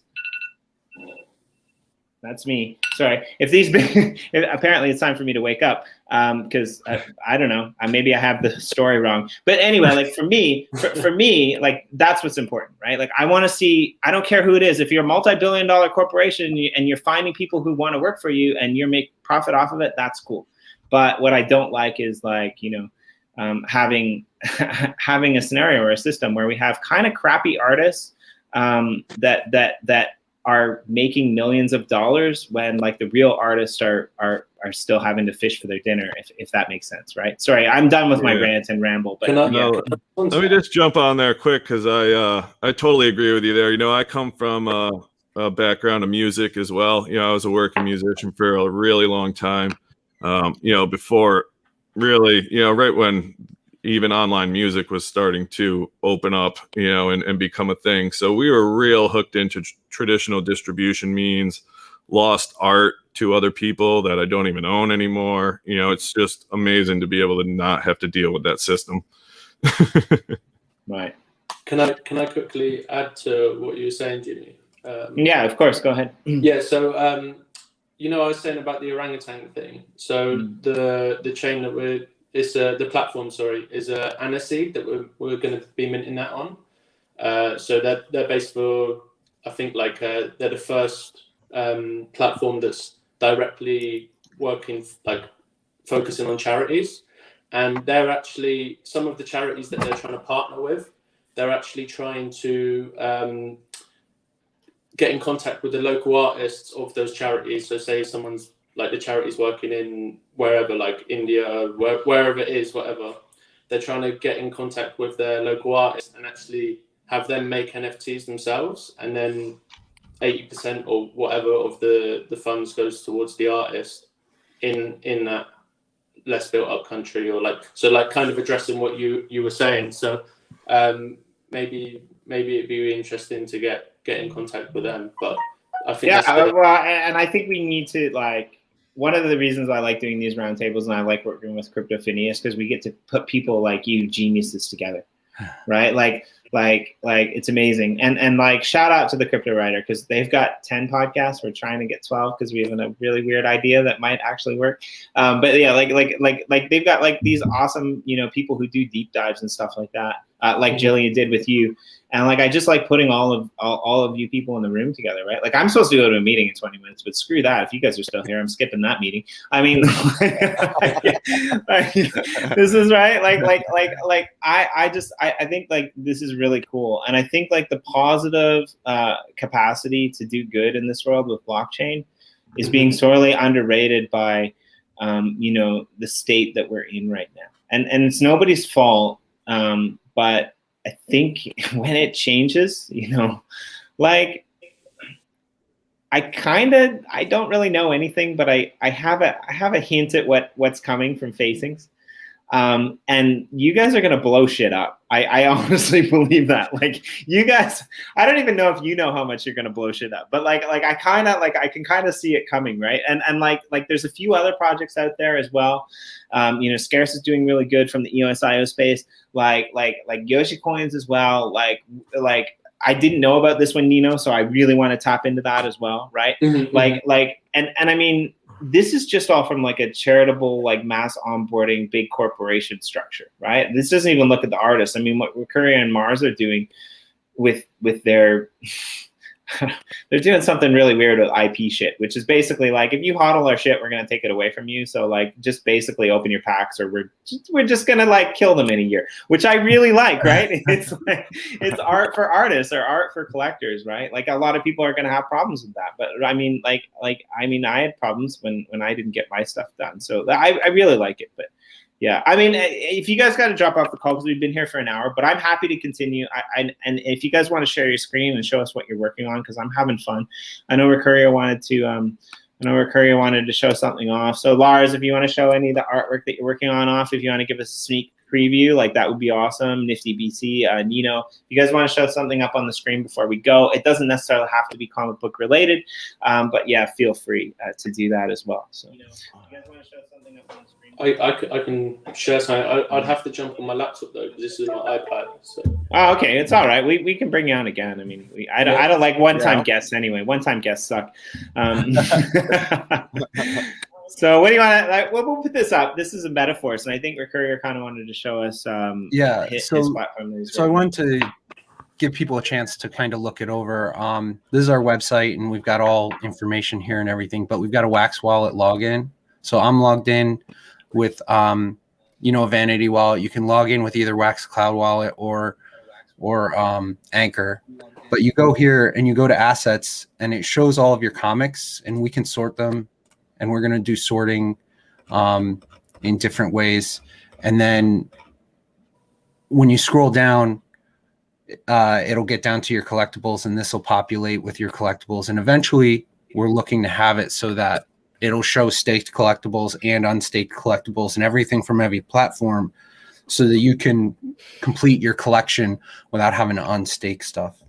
But if you I like it. It makes it easy, right? Like, because sometimes I don't know what I have in my wallet. Like, yeah. I'm like sussing through. It's like, okay, well, do I have this? Do I have this? And like with the burns and the upgrades and stuff, like it's kind of like one of those like plug and play type of things, right? That you guys have created here. So it's kind of nice. Yeah, we want the website to really operate as like you can do everything that you want to do with your metaphors, comic books from here. So it's the superstore. You don't have to like screw going outside and walk into all these little shops. Like, get it all in one place. That's the American dream. Yeah. So here's our comic. You can see. You can drag the. I love that. That's so cool, man. Right. It is right? really cool. I love that. And let me just give a little context. So all the writing in this is just all basically pre-writing before we even did the card set. So this really was almost never intended for the public. I'm just a psychopath and getting my stories right before anything ever happens. So this is all essentially the pre-writing for the Metaphors lore. Yeah. So this we put this out as the lore stories. This is kind of like a backstory, and this is a lot of what we're going to do with collaboration pieces. And so our collaboration pieces can be a story. You know, we can work through a story with someone we're collaborating with. We can do something that's more of a backstory. We can show art. That's the great part about this lore story series that we're doing. It's super flexible. Like we can find something that's going to work with our partners. And then our actual comic. Let me just say, it's like our version of Marvel Presents, you know, or one of those overarching stories where you can use any characters, you know. Yeah, and then our actual Metaphors, the storyline based one, that's going to be a much more traditional. You know, you'll have multiple panels, you'll have dialogue, you'll have the story that moves through. But everything, both lore stories and Metaphors, they're all going to be in an actual comic book setup, like this: page flipping, front cover, back cover. Now, if you go look at this on, say, Atomic Hub, you're going to see just a front cover image and a back cover image. Atomic Hub isn't built to do this yet, this page flipping and all of this stuff. But in the hash at the bottom of the metadata, you can go find that hash. And if you want to, you can go to IPFS and you can look at it. Now I have a question. What are the odds that like another comic book could basically show up on your platform? Hopefully 100. If we have anything to do with it, 100%. Our plan is to have multiple series, and we want to, you know, potentially say we're looking at Wardrop right here. Wardrop will have potentially a spin-off, and that might be a full series. At some point, potentially this will tap into your wallet, and whatever is in your wallet will appear on your site, and people can go through the process of reading it. That's kind of right, 100%. So anything that's in your wallet, you'll be able to read it on the site. So potentially people could come in here and read their Crypto Finney comics, for example. Potentially, I don't know how Crypto Finney is set up as far as a comic. So anybody that has the same setup that we do, or anybody who wants this and can make the comic book themselves, but wants to work with us to make it this reader style to distribute it. Okay. We can work with them. So yeah, it would have to be compatible on the back end. I guess that makes sense. Sorry. Right. Yeah. So, but you know, none of what we're doing is secret, and we would love to partner with anybody that's interested in a partnership. And we could do anything from someone who has the idea and knows what they want to do, but doesn't know how to publish it, all the way up to somebody who can do 99% of it and just wants to work with us and be on this platform because they believe in this platform or whatever. And if other developers want to talk to us and say, well, we want to take what you did and we want to apply it to our own comic book, novel, whatever, we'll work with them. We'll tell them this is how we did it. This is the solution that we made. And if there is a portion of that they can't do, like building the final pages into this product where you can page flip and there's a whole bunch of post-processing that happens with that. And so we can, you know, if somebody says, I've got a complete comic book, but I don't know how to do that part, you know, we'll work with them. We can act as a distributor if we want. We can act as a advisor for them. My goal is just to grow the space and, you know, sell comic books that people genuinely want to read for the content. I'm potentially going to get myself into a lot of trouble here. And open a can of worms that I'm not really sure I want to open, but let's throw it out there, right? Like, so I, as some of you know, I live in Japan, and Japan's a weird place. Japan is kind of like Chapters, if you know what Chapters Books is, right? Like, you can walk into a Chapters, you can buy a coffee, you can sit down at a table, and you can read the book without buying it, and as long as you don't spill coffee on it, right? Like, that's essentially, you know, what you can do, right? But we're in this space like where normally, if you want to see what's inside the pages of something, you need to rip that plastic cover off, right? And with blockchain, the way that it exists, because you brought up a really good point. If you go onto Atomic Hub and you see the metaphors, lore comic there that you guys have up there, you're not going to be able to see it unless you own it and you have access to it in your wallet, right? Now, like something like Lars's dark pinups, you can go onto which I did because I missed that sale because I'm in Japan and shit happens at crazy hours. But I went in and I bought a whole shit ton of them the next day because those are freaking awesome. Those are the girls I want to talk to in real life. God damn it! I don't care what Wax says. I don't care what people are saying. I mean, I'm a big fan of that desk where those girls sit. Did Wax get bent? Did Wax get bent out of shape because there was a girl's butt on my desk? I think I might have missed that. No, I don't think they weren't that bent out of shape. But people were like, "This is really risque." I'm like, "This isn't freaking risque at all, man. Like, this is. I mean, this is like, you guys have got to like, yeah, I get it, right? But like, it's like we're so anyway. No, I mean, I get where they're coming from, but I totally don't get it at all. I mean, I live in a country where one of my friends like complained tentacle exactly. I'm not even gonna go there. One of my friends. This is why he wears a mask, ladies and gentlemen. One of my friends complained. He works at an elementary school in Japan, and he complained, and he had a pretty good complaint, right? Because like one of the really famous things about Japan are these like super risque comics that anyone can open and read, and they're at eye level for kindergarten children when they walk into the convenience store and they go to get their little packs of stuff. And he's like, this isn't right. They shouldn't be at eye level. Like the kids can look at them. They're so desensitized. They're not going to look at them anyway. But that I can kind of see. But this aspect of like, oh no, this like, come on. I mean, we live in a world where like manga's okay, but your dark pinups aren't. Sorry, Lars, I just don't get it. No, sorry. I don't want to get off on a rant either. But okay, I'll just say this. I'll say this. With dark pinup is like, I mean, the butt on my desk is like by far probably the riskiest photo in the whole set, which is probably why it's the most expensive to buy now on secondaries. Yeah. But it's because this space is hot and everybody's trying to sell their product and their company and everything like that. And I think people are just worried the Cubans of the world are not going to respond well to the dark pinup thing. But I mean, as far as collecting, somebody might have made this space a little bit hotter. Yeah. Yeah. Well, and I mean, like, I ultimately, as far as collectability goes, man, it's sold out. I mean, we did the boxes, the big collector's boxes. They sold out in like 9 minutes. So it's not doing bad.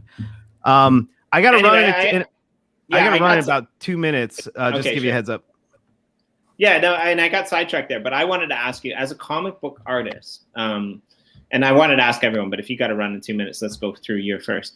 Like, as a comic book artist, right? Like, what's your feeling on blockchain comics, right? Like blockchain in a sense is transparent. You should be able to see everything on the blockchain. But in a way, right? Like, if you're going to sell a comic book and you're going to sell it issue by issue and series by series, is it not better to have like the Google preview version where you can see 1 or 2 pages and then you can decide whether you want to pick it up and you can only look at it if it's in your wallet? Or is this idea that anyone can look at it and ownership of that asset in itself enough for the industry as a whole, bringing it to the blockchain? Me personally, that's ownership, and that's really what distinguishes what we're doing here in the blockchain space from. I mean, I still go into my brick and mortar comic book store down the road, and I page through all the comics on like everything I might be interested. I just pick up. I kind of flip through. I'm an art purist, so like really, that's the first thing I'm looking for is like, because I mean, I'm not going to be fooled by the cover art. I want to make sure that there's actually some respectable art on the inside. That's the first thing for me. And then I'll, after about, maybe I'll read 2 or 3 or 4 pages and kind of get a sense of the story and if this is something I want to be, a part of. But yeah, I don't know. Maybe it's just me, and maybe I'm old school enough. It's like an etiquette thing. It's like if you read a third or whatever half of a comic in a store, you should just buy it just because, on principle. But with blockchain, it's really about ownership, and especially when you start including things like collectability and things like that. I mean, these things still will have resale values and things like that. I don't know if you guys want. That really speaks to me because, like, I remember, like, for a good couple of months, I refused to open my Superman death comic, and I didn't believe he was really dead until they brought him back in a whole new freaking series, which we won't even get into that. Yeah, that's Wolverine, Death of Wolverine. That lasted Death of Wolverine lasted about 7 weeks. Right. So I know you gotta go, Lars, so sorry. I do, but before I go, you want me to show a quick look at some of the Finney stuff?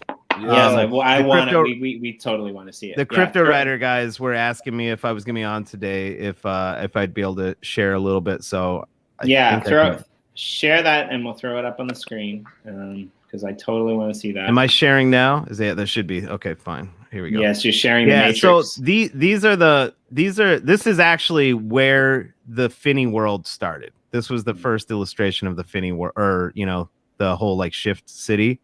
And you can actually see like Shift Tower in the top left there and everything, and all the kind of advertisements and everything for like crypto and buy shit coins and things like that. This was the second promo card. I'm showing you guys the black and whites because they're my favorite. Like I'm a huge like Greg Capullo and Jonathan Glapian fan. So like I like just clean black and whites.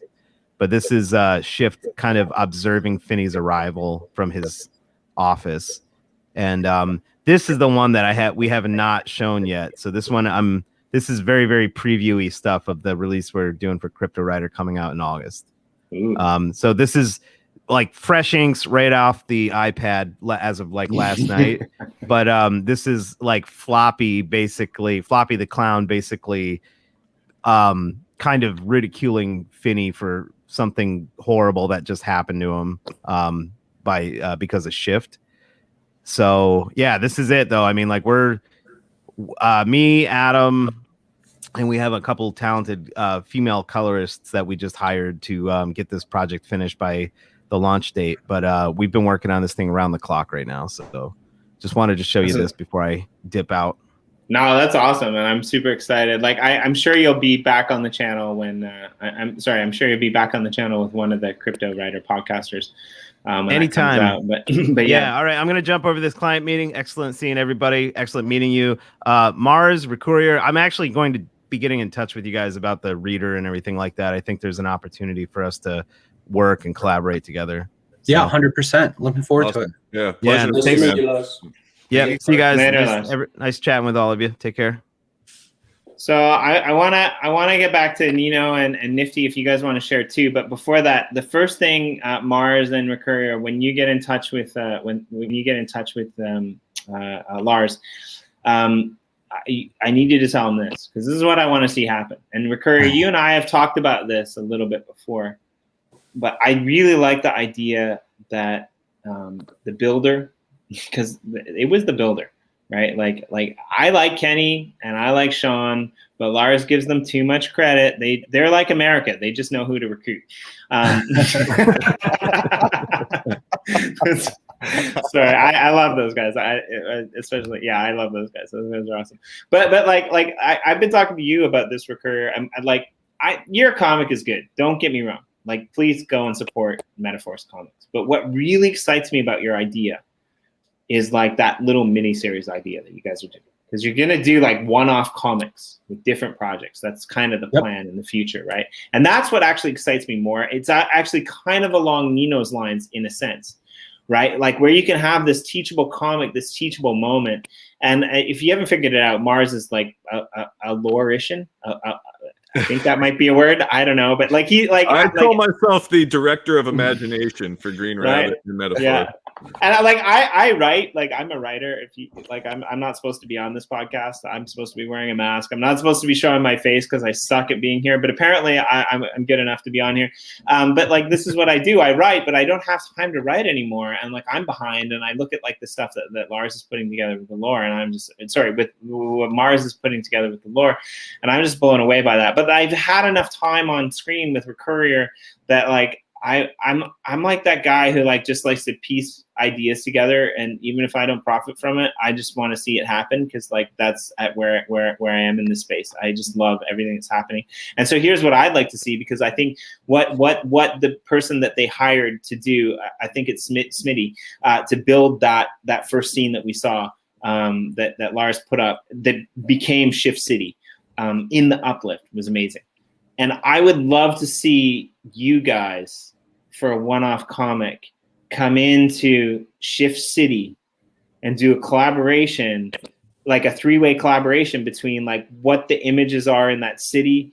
Recourier was kind of talked about this off screen. There's a way that we can potentially implement that, and what's happening with Crypto Finney and Metaforce, right? And have them come in. Like I joked about that earlier on, where we have to escape to Lars's office. But I think that would be a really cool episode if we combine those 3 things. So like do that, and then you guys work out your side. Yeah, that's what's important. Let me jump in there. So storylines like that really are kind of what the actual Metaforce book is built around. You know, they're a superhero team that protects the metaverse. You know, and those stories are going to move through different areas and different lands.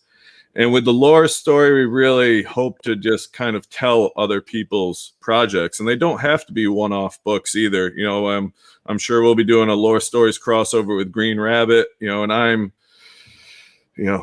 up to about 5,000 words on the Green Rabbit lore. So that's not going to fit in one book, you know. So, you know, we're probably going to have recurring, you know, you can come back and tell people's recurring stories, you know, of their projects, or, you know, inside of their worlds, however people want to play it. You know, we can adapt real world stories to comic lines, like Nino's saying. You know, so lore stories gives us a lot of freedom to reach out, where, you know, Metaforce, we do want to collaborate through that and visit the entire metaverse and do those kind of fun collaborations.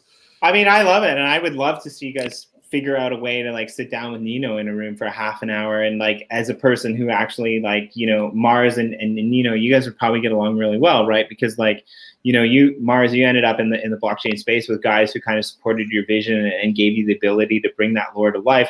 Whereas Nino, he kind of came from the other side, right? Like, he's doing this thing from the other direction. He's looking at it, you know, as an established person who has like this company in the real world, and he's saying, okay, the future is blockchain, so I want to move into it. And I think a collaboration between you guys would be amazing. And on the same side, I think a collaboration between NiftyBC, I always want to say BTC for some reason, so it stumbles me there.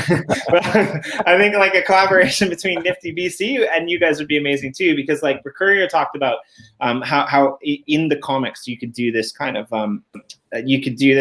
like animated thing on the pages, which I think is really cool. But like, just give it to NiftyBC, because he might just turn it into a 3D freaking AR model. I'm just going to say it that way. He's really good at what he does. Yeah. So. I could jump in there just for a second. We're also going to have actual voiceovers in the highest rarity. So you will be actually hearing the comic while you're reading it, and the animations play out. Yep. We're going to have a narrator as well. There's going to be, you know, it's going to be completely immersive. It'll be essentially, the idea is to kind of almost blur the lines a little bit between a comic book and not quite something you would see on TV, but maybe a little stop motion-ish, or I don't know. It's going to be whatever like we make of it and what we can do with it. And we've got a great team of people with a lot of art background in different things. Like Left House, he's been mixing, producing, directing, and acting in feature films for his whole career, and he's helping very much in that regard. The higher rarities, he's going to be in that very heavily and producing that. And we've got a couple other guys. We're in the process of expanding the team to bring on some more people to help us with the post-processing and doing the books and the layout. And, you know, right now we have lore stories and we have metaphors, but as we bring people on, if somebody wants to launch their own series with us, then we'll help them and they'll launch the series and they'll keep, you know, the majority of that, and we'll figure out how to do everything fairly. And we'll distribute for them, and we'll manage pack launches and all of that stuff for them. It's like we're wide open to ideas, I like series to everything. There's not really a no, we can't do that. We just have to talk about how we want to do it as a partnership. Here's what I like about the way that you guys operate. I like the fact that you guys basically say, okay, you give us what you got and we'll make the rest happen. If that's 90%, then we'll make that 10% happen. If that's 10%, then we'll make that 90% happen. And I think that's really important because a lot of traditional real world businesses don't do that. A lot of traditional real world businesses say, okay, if you want to work with us, here's our carbon copy. You take whatever ideas you might have, you fit it into there, and then we'll sign a contract that we get most of the money. Yeah. I definitely know Mars and I have talked about this at length. Our goal for Metaphors Comics is to grow it as a brand, to help others expand. It's not meant to just be us. We want it to grow, to be bigger, to be a platform, and to grow the space. Because like, what good is it if we come up with what we feel is a pretty nice solution, and then we make it proprietary? That doesn't help anybody. I'd rather see everybody say, hey, that's a great solution, teach us how to do it. And now everybody's doing it this way, and we've established a standard almost, right? And it's for everyone to enjoy, because people are so hungry for having like being able to own their long form digital media. Because right now there's a bunch of e-readers and stuff, but like you're stuck on whatever platform you bought it on. So if you bought it from Apple, you're stuck with the Apple readers. And if you bought it from Amazon, you're stuck with the Amazon readers. And is it really true ownership or not? Blah, blah, blah. We want to get past that and just say, you buy your NFT, you own it, and you can just open it and read it. Like, enjoy the reading process, not clicking through a bunch of images. So sorry, I had to smash my laptop and then go buy a new one, because the fact that you can't like put things up from like one side, like from one blockchain to another yet, is driving me absolutely mad. Oh, it's more of a freaking bottleneck. Going from like Ethereum to Wax, which is crazy because Wax was born out of Ethereum. Going from like Ethereum to Wax, don't even get me started on EOS, and that's all EOS. EOS freaking up your game. Seriously. I love EOS, but up your game. So right, but like going from EOS to Wax is ridiculous. It's more it's easier to figure out how to create a freaking Ethereum account and get into like, you know, blockchains and NFTs than it is to move from one to the other, right? And I'm pretty sure I went on this rant like yesterday. I probably go on this rant every single day, but like the ability exists, and I haven't quite figured out like why we're not there yet. Right, like it's the mycelial network in the new Star Trek that like was always present, was always apparent, but everyone had these grand ideas about how they could capitalize upon the warp drive. Well, fuck the warp drive. That's gonna blow shit up, right? Like what you need to do, right? Like the way that you need to go is you need to look at it and you need to say, look, actually, it's never been easier to burn an asset on Ethereum and have it pop up on the Wax blockchain. This is actually easier than using like some weird third-party thing where you're depositing coins and then like having like these other coins pop up on another blockchain. Just somebody out there that's really smart, create this. It's a contract that you burn into and it's released on the other side. It's that simple.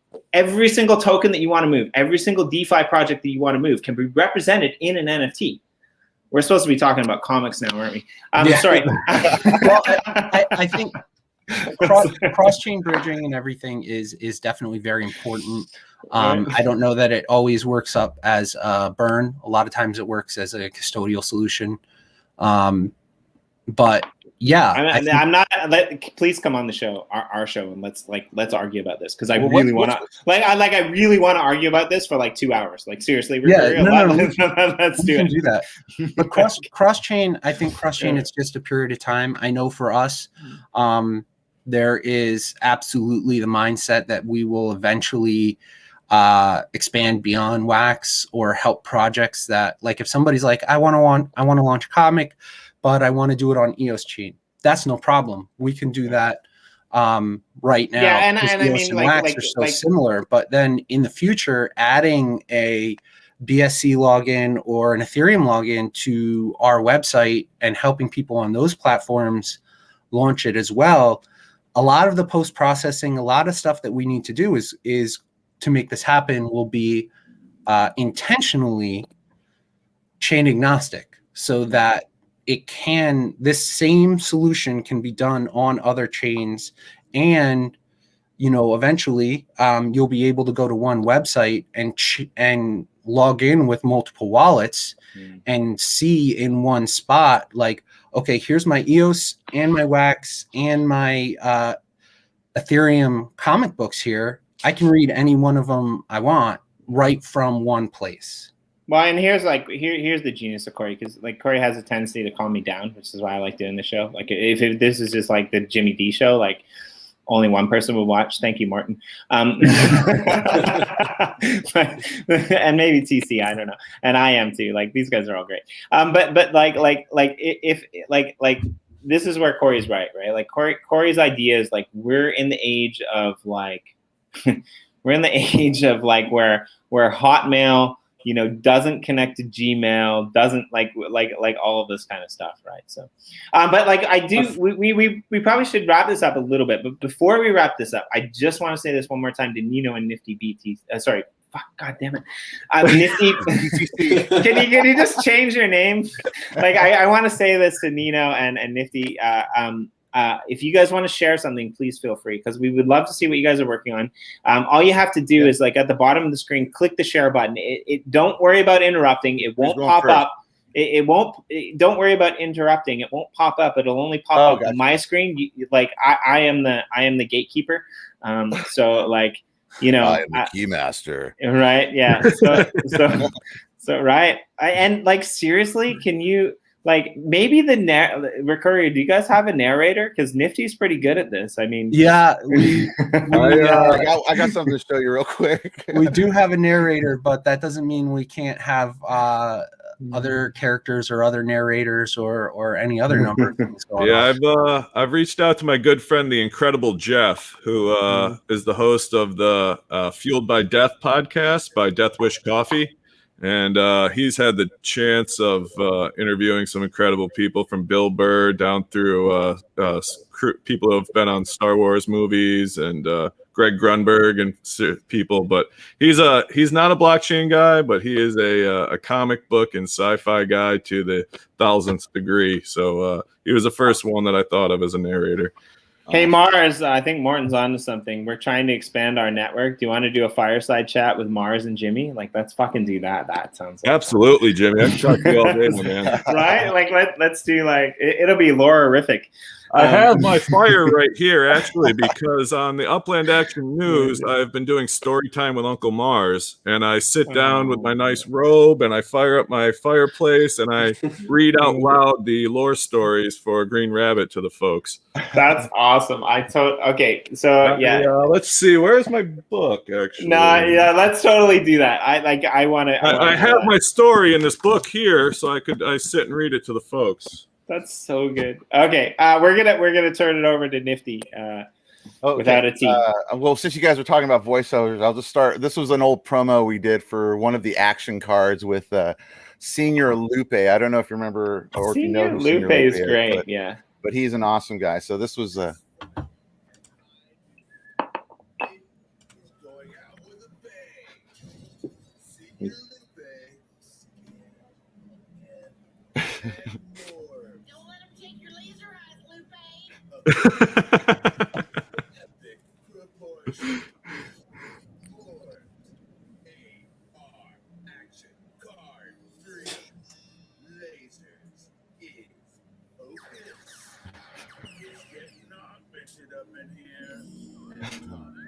Ooh. It was a bit hard to hear, but I do remember that. I didn't know that you guys were behind it. I wasn't paying attention. Nice. So, anyway, I just wanted to do a quick little show off. I have a couple drops actually happening today, which is which one is it? This one. So I've been doing a series called Wax Gang. So basically, I've collaborated with about 20 plus of wax artists. Oh man, that's so good! I love it. That's making great. Comics of them. So this is Miggy Crypto. I have Kim Bozak's coming out on Saturday, and I have a bunch of them over here. If you go to morbs.app. My only question is: does Ken Bozak in the NFT representation that you are creating, is Ken Bozak wearing pants? This one he is, and okay, that's very rare. I have a funny story about that. If you caught the Kenny doll that was released, I helped do the AR on that for them. And while I was working on it, my wife had walked in as I had the Kenny doll extremely closed up on his pee-stained underwear, and let's just say it was a moment with my wife. She's like, "What the hell are you working on?" And I was like, "Oh, don't worry about it. It's not a big deal." Anyway, so anyway, here's some of the other cards. I think I got a total of 9 now. 6 are up. I got to update the website a little bit, but these are some of the other cards. I had actually one of the Bored Ape Yacht Club apes is come to wax. My friend Jeff Omaniac owns it, so we used the licensing rights and made a Morbs card for that. We have Miss Team Crypto, Marcus the Marvel. This is Love is the Answer. This is Nathan. Oh man, really? That's awesome. Nathan yeah, Nathan and I are actually starting our own show next week. Oh, that's awesome. We're gonna start a show called Shallow Dive with Love. So that's really cool. Oh, that's really I like it. Yeah, so I got that, and then so that's dropping today for the Miggy Crypto one. That was this one, the Devil one. That happens at 12 noon today Pacific Standard, which is like 4 hours from now. And then tomorrow I have my last, these are my cryptos. So the main character in Morbs is Crypto. He's like the main bad dude, kind of like the megalomaniac, pinky in the brain kind of guy that's out to take over all cryptocurrencies. And so I turned him into a 1-in-1 series because I felt Wax was lacking that because I felt a little jealous of all you ETH guys with all these avatar projects popping up. So I did a quick one. I only made 100 of these things. They're generative to a point. I built the whole thing where it would generate, thousands of these things. And I just didn't like what it was doing, to be quite honest. The combos were weird on a lot of them. And it ended up being a lot more editing than anything else. And then I hadn't projected the thought of listing all of them. And that was a big wake-up call when it came to listing.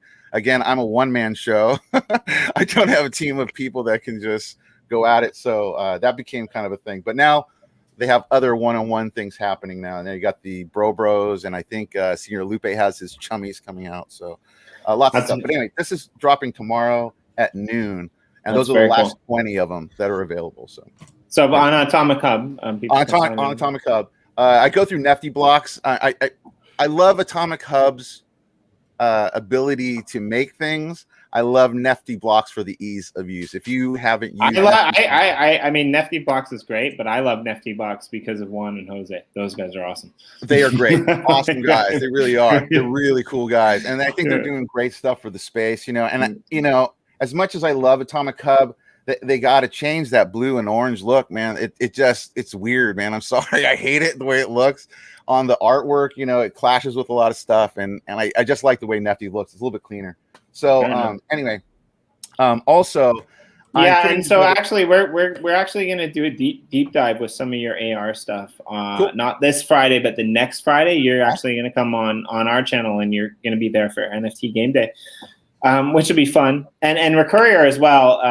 I think I'm going to hit you up because you're going to be co-hosting with Corey at least once, maybe twice when I go on vacation. Okay. So Yeah, that'll be fun for you guys to dive into all that you're doing with Green Rabbit and Metaforce as well, I think. Yeah, that sounds awesome. I've got some ideas around like AR and VR comics. Has anyone read Scott McCloud Understanding Comics or Reinventing Comics? No, I haven't seen those yet. No. So he talks about like when you go digital, like you have like this unlimited canvas, right, that you can scroll through. It's like a comic that you can unlimitedly scroll through, right? You can go this way, you can do circular things that you can, and then so the next stage from what he was talking about is actually VR, right? When you're in the space and you can see the whole comic in front of you in one shot, if that makes sense. Yeah. And then I was thinking, what if you made that 3D where you're actually within a comic panel and you can explore and keep going through different comic panels? Oh, that's a cool idea. Like, I like that idea. That's a great idea. That center image that you have there, that would be perfect for that, right? Like, because you created this. This is like, this is this middle one right here you're talking about. Yeah, that's Toby. So that's the muscle of the gang. That's his name is Toby. So he has this little antenna that you can't see right now, but in the actual series, there's a bee that's going to be flying around it all the time. And at the end of the episode, he gets stung by the bee at the very last scene, kind of like Kilkenny, but he gets stung by the bees. So anyway, so he's called Toby, and he always gets stung on the toe. And that's actually shout out to my wife, because we have a tree out here that for some reason gets Africanized bees every year, and she ends up stepping on a bee like every year. So anyway, shout out to her. Anyway, this is the latest AR. So I've been working with AR for a while before NFTs, and when I came into the space, I saw that Vive app. I don't know how you pronounce it. Anyway, they had that AR capability to show off your new Batman or whatever you bought, and I really wanted that as a utility for the NFT, because it just gives some kind of usage to it, and mainly it was just to prove my wife, like, you can pay money for a GIF, and it's worth something, like you own it. So, but I don't see it. What do you do with it? I'm all like, okay, I got to make an AR thing. I'm like, look, you can see it through a phone. And she was like, okay, and then she rolled her eyes and walked away. But it was okay. That we got to get the phone involved, right? Exactly. Yeah, Mars, there's a whole other story here, because he said you can pay money for a gift, but his wife thought it's like, really? You're not just going to pick flowers from the backyard? You're actually going to pay money for my gifts? Gifs. You know, I need a vocabulary kind of thing, like how to pronounce everything. I say Ethereum like a zillion different ways. Every time I have to like right before I say the word, I have to like stop, think about it. It cracks me up. Anyway, the only word in the English language I say properly is aether. That's it. Like everything else I drop the ball on. I'm like, I'm the writer, and Corey's like, that's not a word, dude. That's not like, you're writing our shit and that's not a word. Like, how is this possible, right? Exactly. Caboodle. Like, that's all I gotta say is caboodle. Anyway, but it's very cool. I'm super excited about I'm super excited about doing this deep dive with M.O.R.B.S, because like we're talking about comics today, but you got a lot of really cool AR stuff, and I want you to out yourself. I don't want to be the one to out you. I'm going to out myself a little bit more here. On Saturday, August 14th, I'm putting on a thing called Waxapalooza, and I'd love you guys to be involved, Metaforce and Nino. I'd love to have you guys. I have a little bit of a conflict of interest, because on Waxapalooza Day, I'm actually getting married, and Left House is my wedding DJ. Get out of here! Congratulations! That's awesome. Let's live stream it on the Media Ship, and while we're here, let's take a look. Oh, and if you click into the Media Ship, you go into the VR space of hubs of Mozilla. So I built this space. Basically, it's a and look, oh my God, you guys are right there. Holy mackerel. You guys are on the Media Ship. Nice. I like it. So anyway, I've been streaming you guys the whole time in here. You guys are right there. Holy mackerel. Yeah, that explains the echo. That was the echo right there. Sorry about that. Anyway, this is one of the spaces that you can see. Let me go into the main area so you can kind of see what it actually looks like. Anyway, this is basically going to be a VR event. It happens from 12 to 7. You can be anywhere on the world. It works on a desktop computer. It works on a VR headset. You name it. And basically, it's a gallery of all the NFT artists on Wax. And you can click into all of these. These all go right to a website. You got Cartoon Family. You got RAR over here. And if you click... Roar's awesome. Roar's okay. Roar and I have a conflict of interest now, because Roar didn't tell me about this. Oh. Okay, so anyway, so you got this. This is Marcus. You got JRG. This is my stuff over here. this is the main stage. The main stage is actually going to have performers. We have some rappers and a couple of performers that actually perform.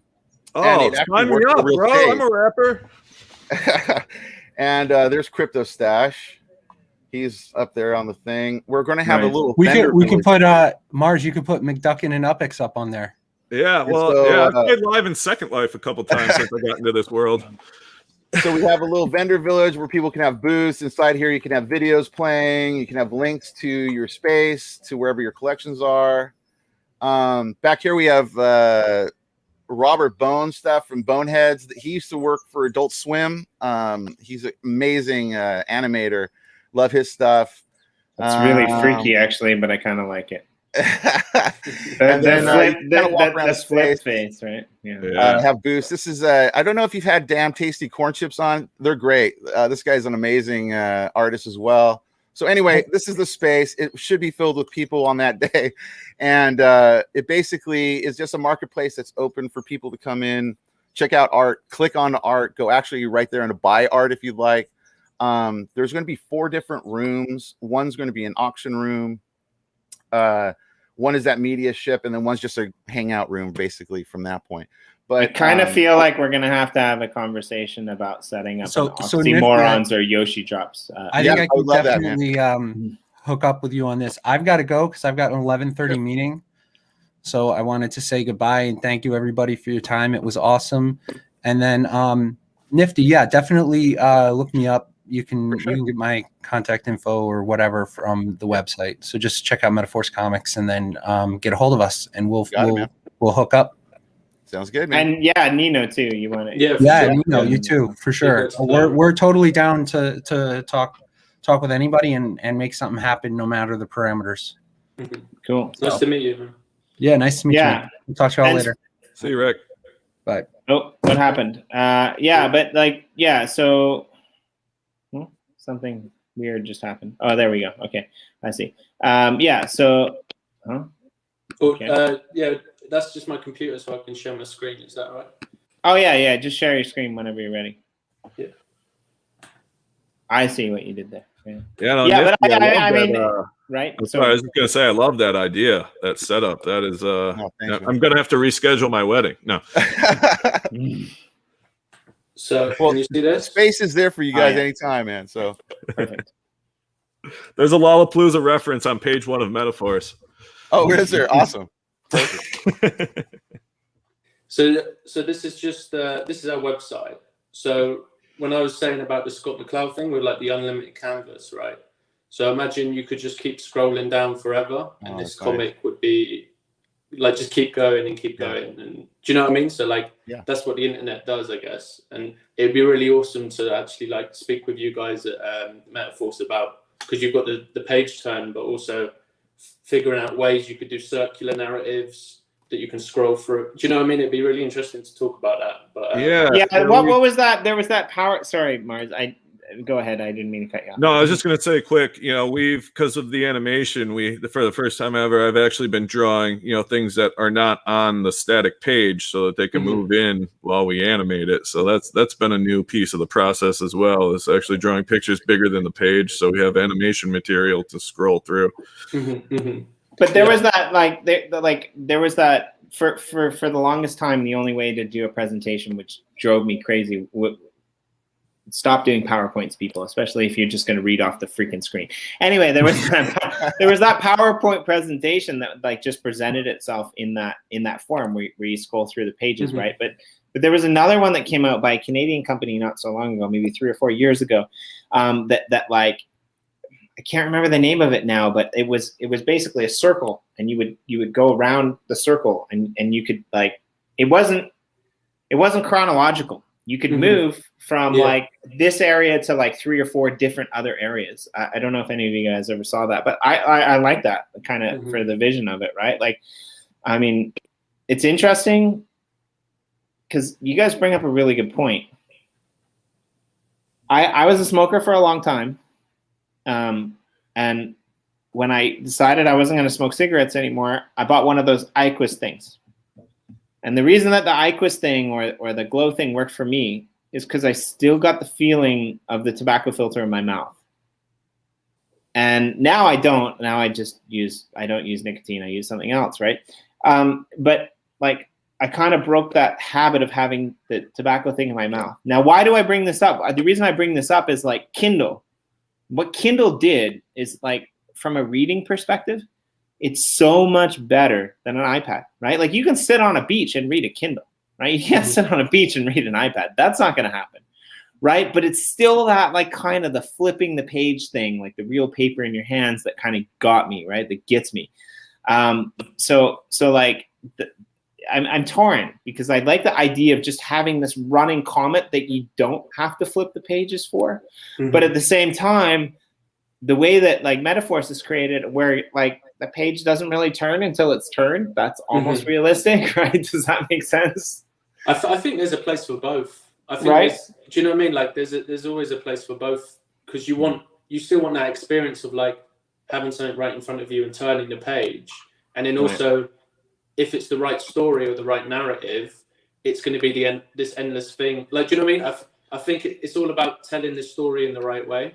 That's something I'm quite strong about. Is like comics are just a way of telling a story, and and you should show it in the best way to tell that story. So if that is to get that kind of emotion of like that nostalgia of turning a page, that story brings you in, like that page turn. You need to, like, do you know what I mean? There's that moment where you have to turn that page to find out what's on the next page or whatever. Right. Yeah. You can't just scroll through to the bottom of the food images on Facebook and see what's there. Yeah. Exactly. Yeah. No, that's these are just some of our team. Sorry, that we've turned into superheroes. So there's me, Iron Chin. That art looks awesome, Nino, by the way, man. I really dig how you guys laid that out. It looks really nice, man. Thank you. Cheers. So it was actually Spitfire, one of our illustrators, who actually did this section of the website. So yeah, I'll just quickly show you. So this is some of our work that we've done. Here's Inspector Tan, Inspector Orangutan. So just to visualize it for you. That looks great. And then I made Gillian into a superhero. You know, I said I was doing the crypto party. Yeah, so there's Gillian as a superhero. She's her pen, like a pen sword. You know what I mean? Because she's a writer. Yeah, it's very Joan of Arc-ish. I like it. Yeah. So I just want to quickly show you something. So this is a more like educational that I've been working on. So great, this is like my superhero character is Iron Chin. So he's like this Zen warrior. And one of the things is all my mates take the piss because I got like a big chin. So I turned that into my superpower now that I can take anything on the chin, right? So it's like, do you know what I mean? Turning your weakness into a strength. Right. So I'm quite into like Zen and into like, do you know what I mean? Like self growth and stuff like that. So I came across this Japanese concept called Ikigai. And I've turned it into like this educational comic. So my character's lost, and then he finds this dojo, and then the master teaches him how to find his purpose in life. So that's what Ikigai is, your reason for being. And then throughout the comic, you then like have spaces where you can write what you love, and then you write what you're good at, and then it all, do you know what I mean? It comes together. There's 4 different rings that all turn into your Ikigai. So it's what you love, what the world needs, what you're good at, what you can get paid for.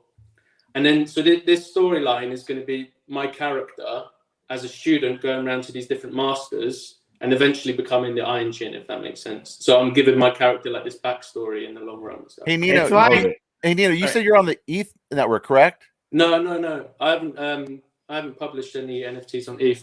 The only NFTs that have been launched were the ones I did for Zeliqua, and the rest are in progress. For that storyline, definitely look into the blends and packs on Wax, because what you could do is what you just said, like where they're buying each individual ring and then they can blend up to the complete guy. You know, that would be a good strategy for that specific storyline. You know, that's a great little storyline. I like it because it reminds me of like an interactive version of The Secret. They don't just tell you what you should need to know. They actually like, you know, make you figure it out for yourself, which is kind of good. Right? Yeah, I'm trying to figure a way that you could actually type into the comic I think that would be really good. Yeah. So you can actually type on those lines, if that makes sense. Yeah, so I had this idea, and again, I've been bothering Recourier about this for months, it seems. But I had this idea, like what I would like to see, and this might be something that could be done, but what I would like to see from a technical level is a comic book that was released that was empty. Maybe like the only thing that existed in the comic book was words. Mm-hmm. So the comic book would be essentially Mars's lore, and it would be empty. There'd be like backgrounds maybe, or images maybe, but like it would just be empty, right? There'd just be words. And then you buy packs, and when you hold these packs in your wallet, like think of what would be in the pack would be these like these stickers, right? Like, because not everything that's on Wax is blockchain, right? Like the blockchain heroes, for example, they release stickers as well as their NFT cards, right? Mm-hmm. So by holding this sticker in your wallet, you buy the comic book, right? That's empty. And then by holding this sticker in your wallet, it fills in that character for those pages. Yeah. And the minute you sell that sticker, you can no longer see that, right? So the whole reason, the edge of it would be to basically collect all of the stickers to be able to have like the full version of the comic book. Mm-hmm. But you could break it apart at any time. You would obviously have to have a reader to be able to do that, right?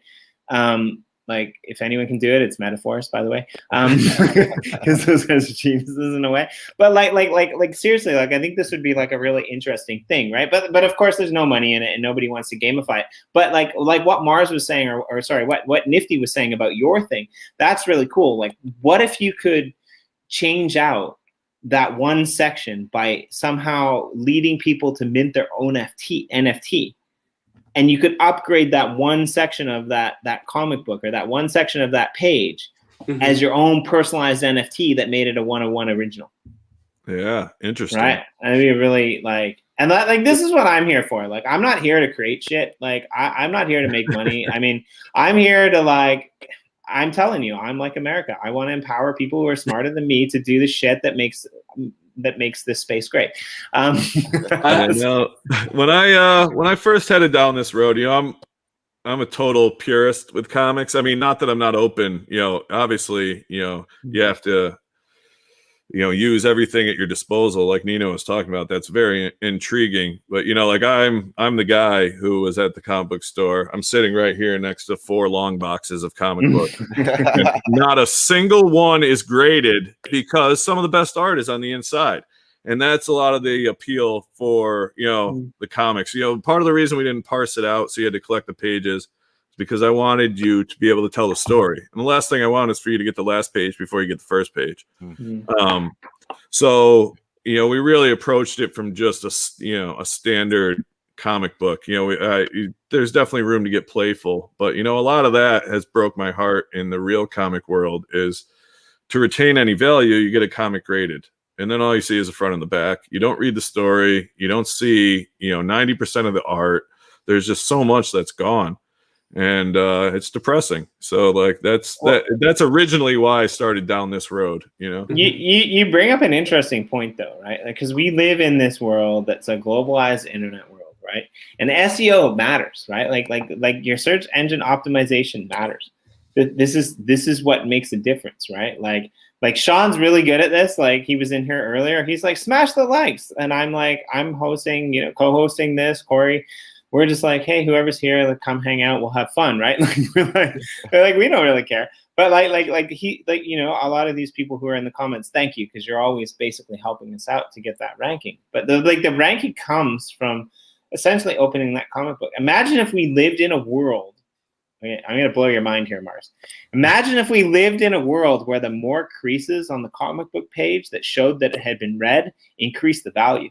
That's the potential, right? Like, that's the potential that we have here now with the blockchain comic industry. We have this potential to be able to say, look, this asset has been looked at like 105 times or 1,005 times or 1,000,000 times on the blockchain. It's verifiable. It's transparent. This AR has been watched 350 times in the last 5 days.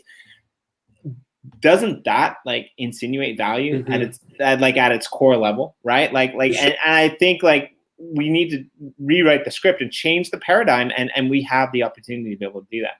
Yeah, adding value because people actually want to use it and experience it. Wow, mind blowing. No. Yeah. Can I just like the thing about like the endless comic, right? So if you go back to the very like origins of comic, like tapestries that tell a story, right? So they're like a long tapestry, or maybe like a column that curls up that you read. Do you know what I mean? So like that's actually, so what Scott McCloud was saying in the book is that's actually where he got the idea of like, okay, the actual traditional or the essence of comics is this continuous thing that you can read forever, right? And then print actually made it into a book that it actually stops the story and you have to read it on a page in turn, right? Well, it's interesting. Obviously, people have nostalgia about reading comic books and stuff like that, which, like I said, there's a place for that as well. Yeah. But like, obviously, there's a place for like this continuous like narrative, and like you said, it's all about the story. So I think it's all about reading the story, interacting with the story, engaging with the story, and I think at the end of the day, it's all about that communication and like communicating that. So I feel like that, like it'd be really interesting. Just coming back to your idea, Jimmy, about the sticker book thing, making your own NFTs. So imagine you make NFTs of your characters, and you can actually implant them into these like digital stories and then you become part of the story and stuff like that. I think there's a lot of like avenues for comics as a, like, do you know what I mean? There's a lot of ways for it to grow. And then obviously you could turn it 3D, you can turn it into AR and all that sort of stuff. And then like, even like the more times that something's been traded, maybe that ups the value of it, or do you know what I mean? It'd be, there's a lot of like avenues that I want to speak about. I know we're coming into like 2 hours now, so I want to hold back a little bit, but maybe for another time. No, but that's what I love about these, right? Like my team kind of knows that like Thursdays I'm probably half the time not showing up to our meeting. Corey, he had to duck out because that's, what he has to do, right? But it's just like, he popped in the comments. He's like, sorry, guys, like, he's not trying to be rude. He's not trying to do stuff. But, like, one of us has to be responsible for our own project. We can't just all be out here, like, having crazy 2-hour conversations about the future. Either, right? Right? Yeah, like Mars knows what I'm talking about. He's out there having fun on the green carpet, Recourier is the designated driver. He's Bro did have pants on. Okay, fair. Yeah, right. Like you guys had a really good showing. But Nino, you're right, and we should wrap this up. Like I want to see all of you guys, every single one of you. Here's a shout out to the Cryptowriter podcasters. I want to see them pick up. I know you've been on Nino with Jillian, which is great. But I want to see the rest of those guys over there that are doing their own shows. I want to see them pick you up for exclusives. I want to pick you up all for exclusives. And then some, right? Like we're going to have Nifty 2 weeks from now, which I'm really excited about. Nino, I want to have you on the channel. Mars, Mars, I just want to co-host shit with you because you're really fun. Yeah, well, I'm starting my own show over on the Upland Action News with our guy Left House who jumped in the chat. So we'll definitely have time to chat, and the rest of you guys too. We have a channel over there. We have over 1,000 subs there as well. So if you want to come over and chat sometime, reach out to us. Yeah, same here. I got another channel. It's Give Me Signs. Because in the real world I do print and a whole bunch of other stuff, print on demand, all this stuff. So Give Me Signs is a channel here on YouTube. Okay. You guys book me and I'll book you. Yeah, right, sounds good. Sounds good. No, yeah. I'm trying to start a wild back all the way to the top. Pump it to the top, man. Trying to start a wild YouTube variety show. So I instantly thought of you, Jimmy, for at least a little while. Well, it's great. And I'm gonna spill the beans here. I'm not sure if I'm really allowed to do it, but only diehard people are here to the end. We're actually pondering an idea for like a marathon show on the Cryptowriter channel, which is going to be really interesting because we're going to do something that nobody else has ever done before. We're just going to do something really cool. So I hope maybe some of you guys can like join us for that as well when we do finally kick that off and just pop in and say hello. I think it'd be really fun here or there or wherever. But yeah, like I want to do this again. Too. It should never stop. Right? Like here's the thing. So this is what seems to kind of happen with me and Corey and then the shows that we do. We seem to find people that we enjoy hanging out with, and then we hang out with them. And I kind of feel like that's what life should be like about, right? Like, right? But like with the Cryptowriter channel in specific, right? Like we're trying to pinpoint one show on pinpoint one show on EOS block producers, because that's kind of where we all came from, EOS.io block producers. So we like to do one of those a month. Also, we kind of believe that like Eden right now is kind of important. So we're kind of like, you know, because it's really important for me and Corey, because like we have this idea that might work, but like our second tier thing is like world domination, so we're really into that.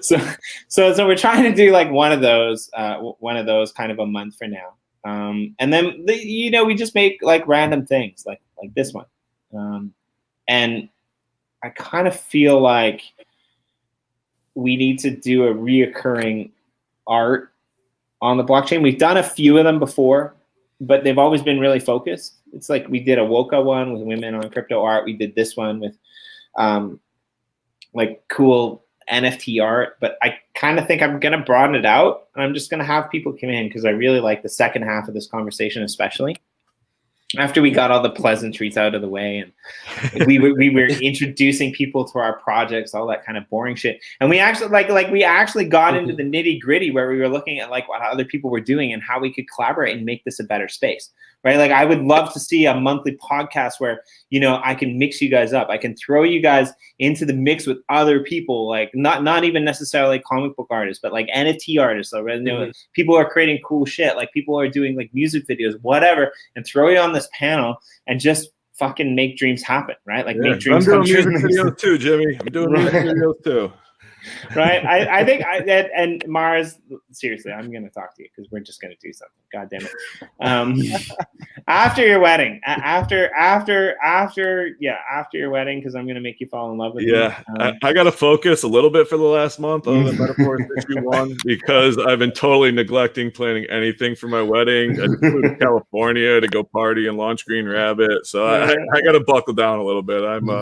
I'm blessed to have the lovely Venus at my side, not smacking me in the head every day. I could use some smacks on the side of my head. I'll just put it out there.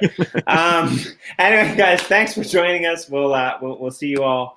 Hey, Nino, I have this thing that I do, but since you're like an on the chin Zen master, give me your best chop.